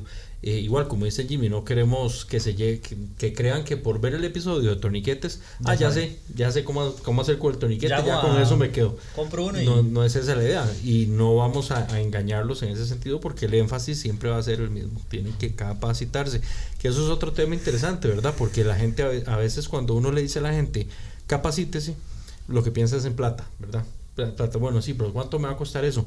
Pero los talleres de control de sangrados es casi que de todos los cursos y todo lo que se puede llevar, es casi que de los más baratos, porque muchas veces se dan gratis. A veces se pide una donación, a veces se pide un víver, a veces se pide 5,000 colones. O sea, no estamos hablando de un taller de $150, estamos hablando de algo sumamente accesible, que inclusive si algún grupo dice, somos una familia, queremos hacer un grupo de 12, 15 personas para hacer un taller de control familiar, se negocia o sea, no es, a veces la gente piensa, cuando se habla de capacitación, inevitablemente piensa en plata. Y muchos cursos, pues, de otros temas, digamos, en armas, sí, se nos van a $100, $150, pero el tema de control de sangrados me parece que es de los más accesibles que hay en temas de capacitación. Eso que usted acaba de decir es vital. Yo una vez atendí a un señor, conversando con él, y me decía, con el aguinaldo, yo me quiero llevar ese curso con usted. Y yo le dije, no, pero es que ese curso no es mayor inversión. Pues hay un costo operativo, que también eso es importante que sepa la gente. Sí, perdón, Jimmy, que yo sí quiero hacer ahí un paréntesis y aportarte a vos. O sea, comprar los simuladores de eso son carísimos, claro. Es una inversión importante. Claro. Y aún así, pasa mucho también con el tema de las campañas de RCP. Control de sangrados y RCP son campañas que se buscan masificar, porque ya es más que demostrado la diferencia que hace entre la vida y la muerte. Pero nada más para acotarlo ahí, ¿verdad? Que a nivel de institución hay una inversión importante, que a nivel de campaña se intente que se masifique es otra cosa. Sí, pero sí, hay un costo mínimo para la persona, sí, muy poco significativo cuando se va a masificar, pero el equipo tiene que ser de primera. O sea, la persona no va a decir, sí, es que yo me traje este simulador que lo inventé pensando en... No, estamos hablando de algo que nos va a acercar a la realidad de lo que va a ser paquetizar una pierna, poner un torniquete. ¿Sí? Entonces eso ya es responsabilidad del centro donde se va a formar la persona, para que tenga algo de calidad, ¿sí? Con el menor costo posible. Que sí se puede, sí, claro, sí se puede. Claro que se puede. Entonces, invitarlos una vez más a que busquen centros. Si ustedes los van a dar, pues en buena hora, ¿sí? Y con lo que sé de ustedes, son una empresa muy seria, muy seria, y estoy seguro que van a dar lo mejor. Jimmy, yo, para ponerlo sobre la mesa, quiero reforzar un concepto que intentamos compartir al nivel que sea la capacitación que nos toque compartir, que es el de la triada de eficiencia. Y ese concepto nosotros lo que buscamos es proponerle a la gente que hay 3 elementos dentro del actuar, específicamente en una situación, ¿verdad?, atípica, en este caso a la atención en emergencia. Lo que es la capacitación, ¿verdad?, que tiene que venir de la mano de una formación estructurada, o sea, no puede ser nada improvisado. La capacitación te da aprendizaje. Si bien te puede generar algún nivel de habilidad o destreza, la capacitación no necesariamente está formada para generar lo que se necesita, la destreza, que ese es el segundo pilar. Si una persona se capacita, lleva un curso, pero nunca entrena, cuando necesita hacer las cosas rápidas no va a ser fluido, ¿ok? Y lo último es el recurso. Entonces, hablando, el torniquete es uno de esos elementos que sirve muy, muy claro para brindar ese ejemplo. ¿Qué pasa si una persona fue a un curso a aprender a usar un torniquete? Bueno, ya sabe usarlo, sabe cómo usarlo y demás. Se lo sabe de memoria, pero nunca lo ha puesto, nunca entrena. Cuando lo ocupe poner, no va a ser tan rápido como una persona que sí. Si una persona todos los días pone el torniquete, pero lo pone solamente para el brazo derecho, se va a acostumbrar a eso, la destreza que generó, pero nunca se capacitó, nunca llevó un curso y no sabe cuándo sí y cuándo no poner un torniquete. Y si una persona se capacitó, entrena, pero no anda el torniquete, se cayó la eficiencia, ¿sí me explico? Claro. Entonces, ese modelo nosotros se lo ponemos a la gente ahí en la mesa, y en este tema de control de sangrados calza mucho, porque sucede mucho eso, que la persona viene al curso, les interesa un tema muy bonito, llegan con toda la motivación y demás, pero hasta ahí, nunca más entrenan y mucho menos hacen una inversión, porque una de las mayores resistencias también se comprende que a nivel económico no todo el mundo puede invertir 30,000 colones, ¿verdad? En algo que no se sabe si lo va a usar o no, pero bueno, no todos pensamos así, ¿verdad? Y las posibilidades de todos es diferente. Dejarle a la gente ese ejercicio, hágalo usted a nivel de introspección, ¿verdad? Si verdaderamente se ha capacitado, qué tanto entrena y si el recurso, como decías vos ahora, es el adecuado para el nivel de capacitación tuya, porque también está al otro lado de la acera, gente que invierte en un montón de tiliches, ¿verdad? Anda de todo, pero tal vez más bien hace una sobreinversión. Sí, claro. Bueno, ahí ampliando un poquitito lo que usted comenta, hay para mí dos cosas importantes. ¿Quiénes capacitan? ¿Qué es qué es lo que debe tener un docente o un instructor para este tipo de cursos? Existe, y yo lo digo para que la persona que se va a capacitar tenga eso presente, ¿sí? Existe el coach, ¿sí? Ese que da la motivación y que vamos y que bueno y enlaza a la gente y los motiva. Muy bien, muchachos, vamos, ¿sí? Está el mentor. El mentor es el que llega y dice, bueno, le voy a aportar de mi experiencia a usted. Sin motivarlos. ¿Ah? Sin motivarlos. Sí, es decirle, bueno, mire, esta es la experiencia, esto es lo que yo le voy a aportar de esto. Y después está el instructor, el que le dice, vea, usted va a enseñar del punto A al punto Z. Y usted no aportó experiencia, no motivó al estudiante. ¿Me explico? Sí, fue del libro. Pero es del libro. Entonces, de esos hay excelentes instructores también. Y después está el supervisor. Ese que llega y dice, voy a fijarme, ¿sí?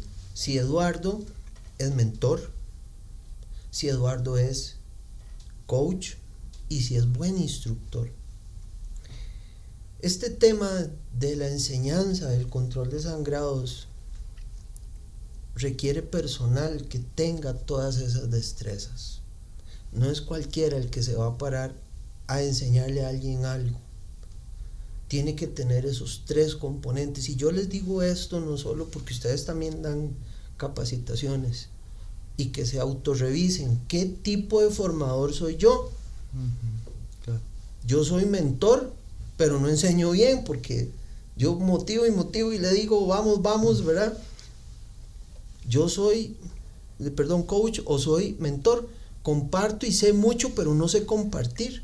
No sé cómo esa persona aprende, no sé cómo explicarle, cómo hacer que le llegue lo que yo quiero expresarle desde mi experiencia. Uh-huh. Y posteriormente el instructor, igual forma, si lo que va a hacer es un recital y no sabe transmitir, no sabe hacerle llegar a esa persona, no se preocupa cómo aprende esa persona. Entonces esas inversiones para las personas que nos están viendo es algo lo que tienen que tomar en cuenta. Entonces, y qué difícil, ¿verdad? Porque claro, hasta que no tiene la experiencia, exacto, ya pagó. Exacto, entonces, pero ahí es donde yo digo, yo estoy seguro que ustedes van a dar algo de calidad, ¿sí? Y van a sobresalir sobre muchos otros lugares donde no. Y con respecto, volviendo al punto del equipo, invertir 30,000 colones o invertir en un ataúd y en un funeral y el alquiler en el cementerio o la cremación, que sale más caro. Sí, las estadísticas lo respaldan. Exacto, entonces ¿qué sale más caro? ¿Qué sale mejor? Usar un equipo de calidad y que no usar algo de mala calidad. Usted llegó y tiene que pagar una indemnización más las costas judiciales por no gastar lo que cuesta el torniquete, para no entrar ahí en temas de precios. ¿Me explico? Entonces, su servidor es lo que creo yo, desde lo que les puedo compartir. Eso es a lo que invito a las personas que nos están atendiendo en este momento. Y para ustedes que me invitaron y que espero haber dejado algo positivo para ustedes como institución de enseñanza también. No, súper agradecidos. Y de mi parte, pues no sé si tienen alguna otra pregunta o algo, porque si no aquí nos dan. Si no aquí nos dan. Nos da quién sabe cuánto, ¿verdad? Jimmy, para ir cerrando, entonces, ¿alguna recomendación a la gente? Ya nos dijiste esa parte, ¿verdad? De asesorarse bien, invertir en buen equipo. Y a nivel de lo que vos decías ahora, de la parte cultural o de esa parte como de la mentalidad en general respecto a este tema y la parte de atención de emergencias, ¿qué le podemos dejar a la gente ahí? Yo lo invito a pensar esto. Primero yo y después la gente que me rodea. ¿Qué pasa si el sangrado exsanguinante es para mi hijo de 5 años? Porque no es el mismo equipo. Para alguien, o es un adulto mayor que antes pesaba 80 kilos, 100 kilos y ahora pesa 50. Y todos en nuestros hogares tenemos niños o adulto mayor. Entonces, antes de yo decirle, no, mire que la parte técnica y esto y que la metodología del curso, no, piense, ¿por qué yo me quiero capacitar? Bueno, porque yo porto armas. ¿Por qué me quiero capacitar? Porque yo trabajo de mecánico. Porque yo trabajo en albañilería. Porque yo trabajo todo. O porque yo cocino y paso picando muchas cosas y me puedo amputar, me puedo cortar. ¿Por qué me voy a capacitar? Porque donde yo vivo, desgraciadamente, puedo estar expuesto. Entonces, yo lo que quiero invitar a la gente, más allá de hablar de técnicas y de procedimientos, es decir, vivimos ya en un entorno complejo, donde la probabilidad va a depender de lo que hagamos y de dónde vivamos. Entonces yo siempre pongo este ejemplo a mis estudiantes y les digo, ¿cuál es la probabilidad de que usted al echar gasolina en una estación de combustible por el uso del celular estalle el tanque? ¿Cuál es la probabilidad? ¿Saben cuál es la probabilidad? Yo la desconozco. 1 en 1,000,000.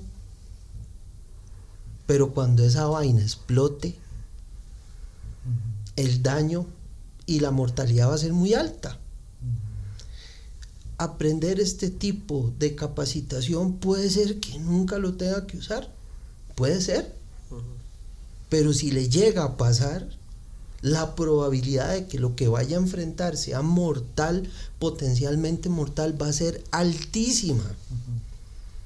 Y es que no tiene 2 horas para atender un sangrado, tiene 30 segundos, y eso se ve ya propiamente en el curso. ¿Cuánto tiene que durar usted poniendo un torniquete? ¿Cuánto dura empaquetando? ¿Cuánto tiene que durar identificando? ¿Cómo maneja la administración de la emergencia desde el contexto de llamada y la logística?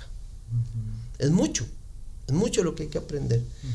Pero si no lo quiere hacer y le pasa, las consecuencias. Esas son las y eso los portadores lo tenemos claro.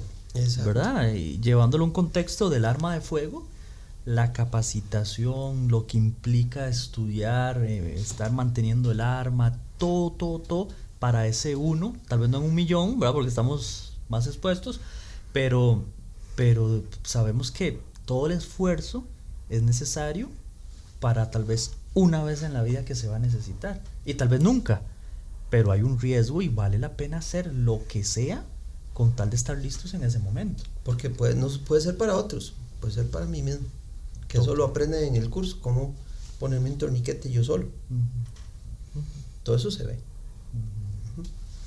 Muy bien. Yo tengo una anécdota para que se ría. Y, bueno, no sé si le va a dar risa. Nos vamos a reír Ahorita le voy a todos. enseñar una foto. Nos vamos a reír todos. No es tan Con cómica. esa introducción ya está dando risa.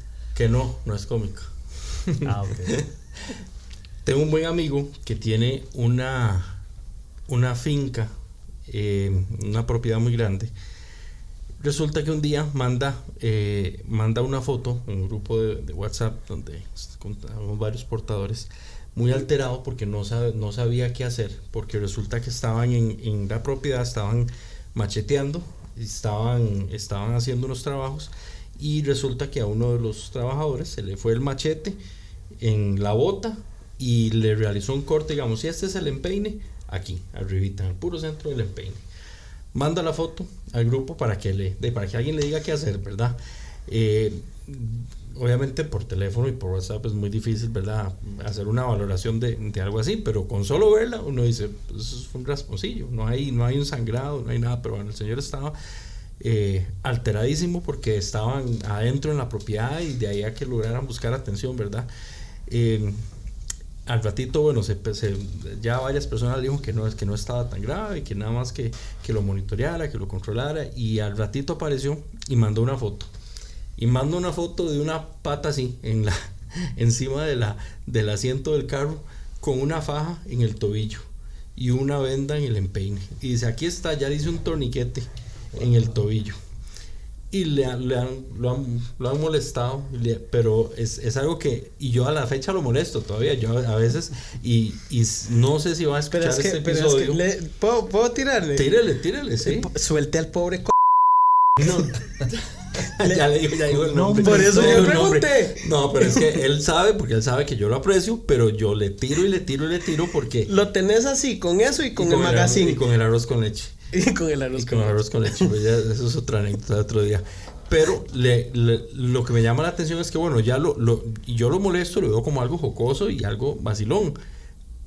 Pero si esa cortada hubiera sido real, ahí se le muere el muchacho, ¿verdad? Ahí se le muere el muchacho. Claro. Y lo que te iba a enseñar era la foto. Esa es la foto del pie subido en el asiento del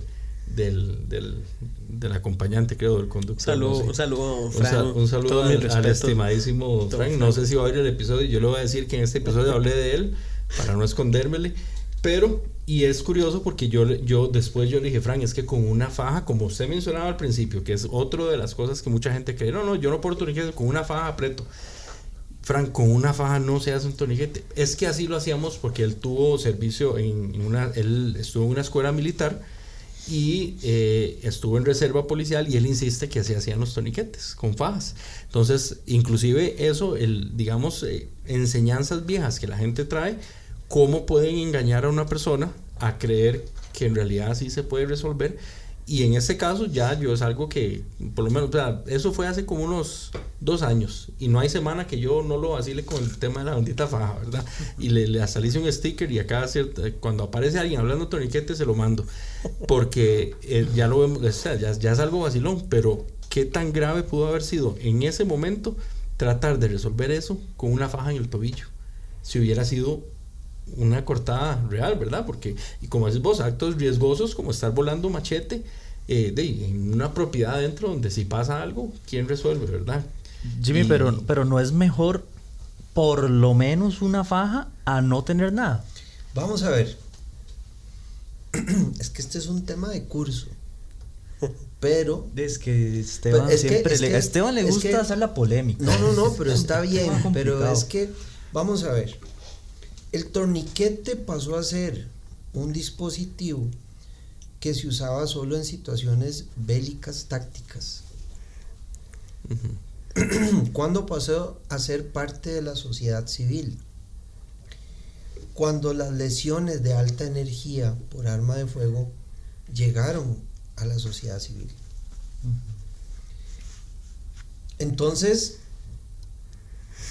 el torniquete empezó a sufrir una serie de perjuicios sobre su uso. Se empezó a capacitar a la gente. Después, con los años cambió. ¿Por qué razón? Porque la gente no lo usaba bien, entonces empezó a causar más lesiones, entonces se quitó del escenario civil. Después se volvió a integrar a la sociedad civil. Y con el torniquete improvisado, en algún momento fue aceptado, pero ahora no. ¿Se acuerdan que estuvimos hablando de la medicina basada en evidencia?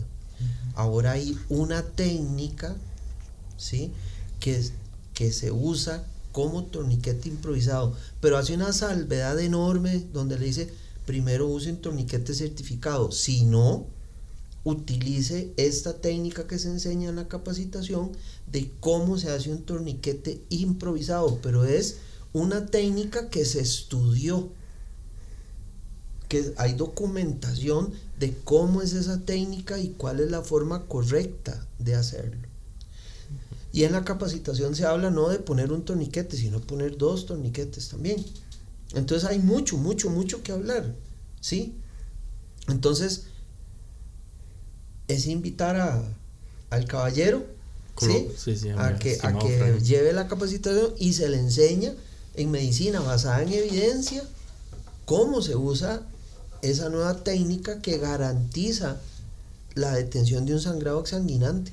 Con esa técnica, con ese equipo, que aunque ustedes no me crean, ¿verdad? Aunque ustedes no me crean, se puede conseguir una parte en la ferretería y una parte en la farmacia. Pero ¿y si no tiene nada? Ahí, es digamos, que, Eric, bueno, perdón, adelante. que seguimos con eso de tener un equipo, de llevar consigo algo. Lo ideal es el equipo. Si no y la tiene el faja, equipo, por ejemplo, siempre la llevan. Sí, eso no, por ejemplo, pero no es ya está demostrado que la faja del cinturón del pantalón no es funcional. Vea, yo me quito encima esa pregunta porque mucha gente la hace. Muy sencillo. Usted se queda estallado en el Cerro de la Muerte, ¿ok? Se fue en un hueco y se estalló. Pasó Chespirito, toque. Eso. Pero no, viene de Pérez para acá. Ah, ok. No ha llegado Chespirito. No, está empezando a subir.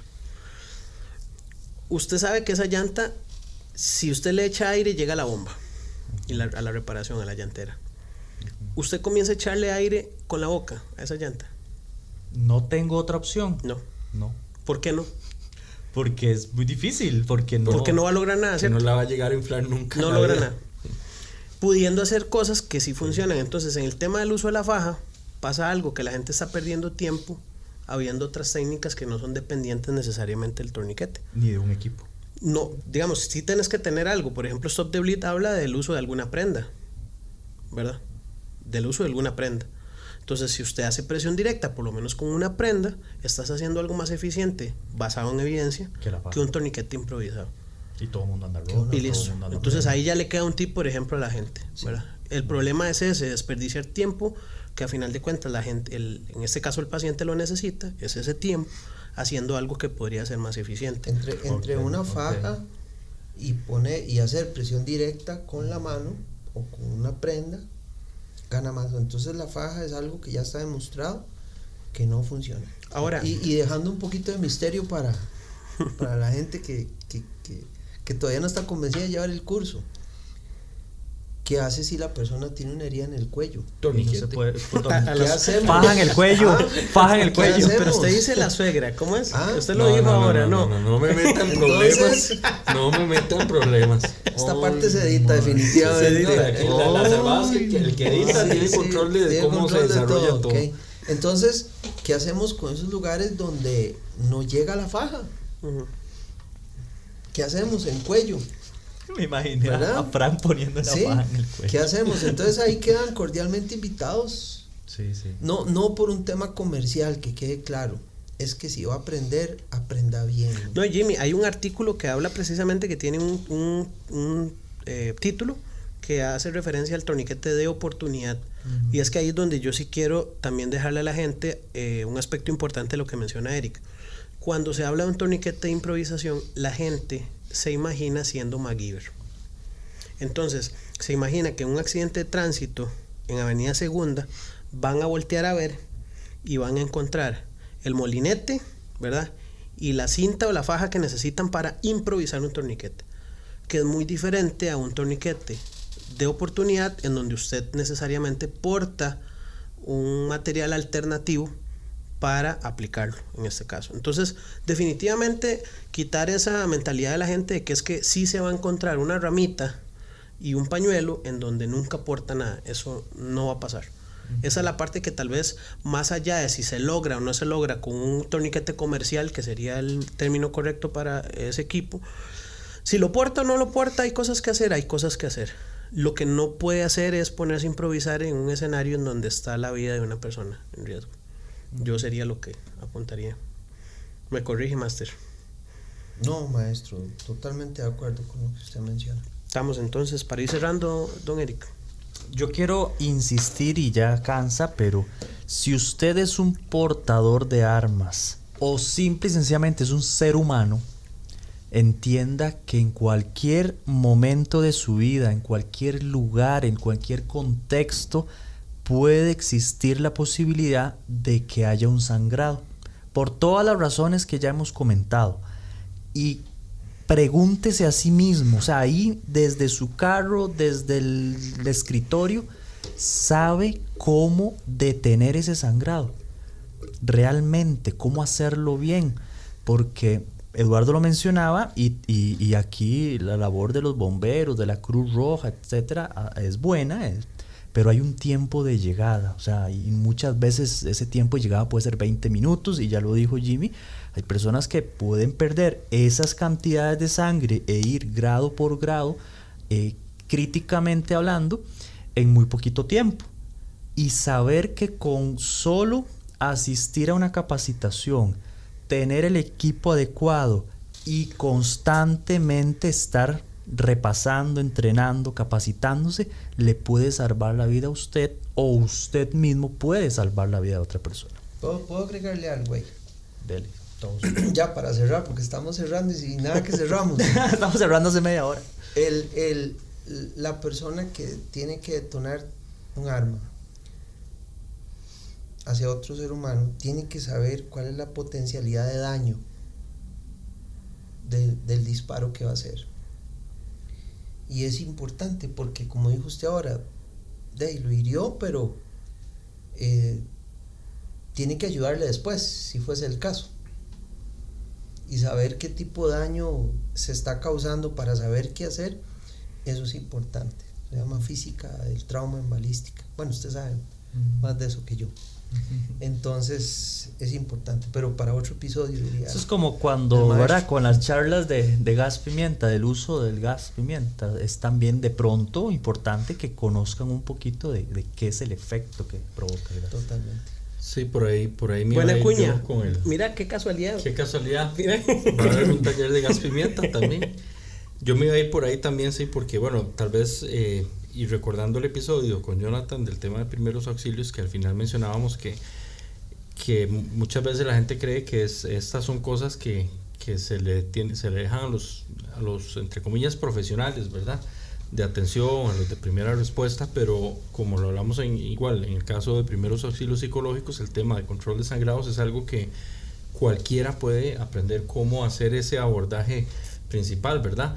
Pero hay que, igual, lo mismo que estamos diciendo durante todo el episodio, capacitarse para saber qué hacer y muchas veces también qué no hacer, ¿verdad? En el caso de los portadores, les aconsejaría también, con todas las medidas de seguridad y con todos los cuidados que hay que tener, pero que practiquen con el torniquete en el polígono, no con el torniquete tal vez de uso regular, porque la idea es tener un torniquete de práctica, pero practiquen con la aplicación de torniquete, porque y es curioso porque a veces en polígono hacemos algunas dinámicas donde su brazo está herido, resuelva, tiene que ponerse un torniquete y tiene que disparar y tiene que manipular con una mano, y a veces a uno mismo y a otra gente se le hace un colocho, a pesar de que ya saben cómo aplicar un torniquete con toda la calma del mundo en un aula ahí en el piso, pero ya cuando se le mete presión y se le mete el tema de prácticas distintas, pues ya es diferente, ¿verdad? Igual, como les digo, inclusive, bueno, si les interesara, digamos, hacerlo de forma guiada, también, bueno, ahí están los contactos, ahí siempre se pueden hacer las consultas, si es que no quisieran tal vez como que hubiera algún acompañamiento ahí. Y lo último era, igual como mencionaba Érico, el tema del gas pimienta. Yo les recomiendo a todos los que llevan en algún momento la capacitación, que yo no sé en el caso de las capacitaciones que vos das, sí, porque en los talleres que hemos hecho, por ejemplo, los de Eduardo, se les da la oportunidad de la aplicación del torniquete. Y a veces, no siempre, pero a veces sale a gente que dice, no, yo no, porque eso parece que duele mucho, debe doler mucho. Y optan por no sentir lo que se siente una aplicación correcta de un torniquete. Entonces yo les recomiendo, cuando logren llevar una capacitación, que sientan lo que se siente un torniquete bien aplicado, porque no es lo mismo tratar de ponérselo a una persona sin saber lo que esa persona realmente va a sentir, que uno ya aplicar un torniquete acordándose de lo que esa persona va a sentir porque ya uno lo sintió. Y pasa similar con el taller de gas pimienta. En el gas pimienta yo les digo a todos los que, salvo que haya algún impedimento médico por el tema de la vista o algo, cuando se les ofrece hacer la aplicación controlada al gas pimienta, háganlo, experimentenlo, se les va a pasar en 15, 20 minutos, pero no es lo mismo andar un gas pimienta y no saber lo que se siente el efecto del gas pimienta, que andar un gas pimienta y saber lo que esa persona a la que uno se lo tiene que aplicar va a sentir. ¿Y si anda un arma? Dispárese. No, mentira, porque eso era lo que él quería que yo dijera. No, y si anda un arma de ya, eso es otro contexto distinto. Entrene, capacítese. Entrene, y lo que decía Jimmy, vamos a dar la invitación abierta a Jimmy, entonces, para eventualmente tocar el tema de las heridas de armas de fuego. Eso desde la perspectiva médica, ¿verdad? Ya llevamos como 3 episodios, ¿verdad? Es un temazo, y de verdad. Sí, lo vamos a volver a invitar a Jimmy. Yo le agradezco, obviamente quiero ya cerrar agradeciéndole a Jimmy por el tiempo, porque yo sé que es un esfuerzo. Claro. Ha sido uno de los gracias. episodios que de verdad estamos esperando con ansias poder ya concretar, y yo sé que a la gente le va a sacar provecho. Yo sé que la gente, lo que conversamos hoy, si se quedó con ganas de más profundidad, ¿verdad? Como dice Jimmy, busque una capacitación. Nadie está diciendo que tiene que hacer con nosotros. Busque algún lugar donde aprender. Eso es lo que el mensaje que nosotros llevamos es: si le interesó el tema, si le dejó curiosidad, vaya, lea, estudie, y si todo lo que se dijo aquí no le sirvió y quiere profundizar más, excelente, la tarea está hecha, porque entonces la gente quedó con dudas. Eso sí, sáquese las dudas leyendo, estudiando. Entonces eso que vos decís, vamos a dejarlo ahí para que Jimmy, y en algún momento vamos a hacer algo. Ya veníamos ahí conversando algo, ¿verdad, Jimmy? Se va a hacer algo. La idea es traerle ahí. Uno de los principios que buscamos nosotros generar es generar esos puentes entre esos conocimientos, ¿verdad? Hay muchas personas portadoras de arma que por sus profesiones o demás tal vez no tienen el tiempo o acceso a la orientación de este tipo de temas, y profesionales como Jimmy, ¿verdad?, que se dedican todo el tiempo a esto. Entonces, generar esos puentes, que a final de cuentas lo que buscamos es generar como una sociedad un poco más informada. De mi parte, obviamente agradecerles a la gente que nos apoya ahí con los likes, con los comentarios. Ojalá este episodio tenga, porque ya nos tiene un poquito abandonados los comentarios ahí en los episodios. Vamos a dejarle, tal vez de mi parte, me comprometo todavía a pasarle la guía de bolsillo de control de sangrados y el artículo que hablamos de torniquetes de oportunidad. Vamos a ver si la gente le llama la atención y lo leen, ¿verdad? Que sería oportuno. Sin más, entonces, ¿qué? La frase. Muchas gracias, Jimmy, por sacar el rato para estar aquí con nosotros. Muchas gracias. No, el agradecido soy yo. Y cuando uno se capacita, progresa. Y si progresa, prospera. Muy bien. Esa Es como una frase. está buena, Es como una frase. La frase está buena. No, pero usted estaba buscando frase, tírela también. Hoy voy a dejarle una frase que el sargento Bernal, conocido, ¿verdad? Ahí, dijo una frase muy bonita que dice que toda persona que se capacita en aprender a hacer daño debería capacitarse en aprender a atender. Entonces, queda como reflexión para los portadores: si a usted le gusta mucho disparar, aprenda cómo atender a una persona herida por arma de fuego. Hoy dijimos la palabra capacitarse como 40,000 veces y es por algo. Y capacítese. Capacítese. Nos vemos. Muchas gracias. Muchas gracias a todos. Muy amable. Salud.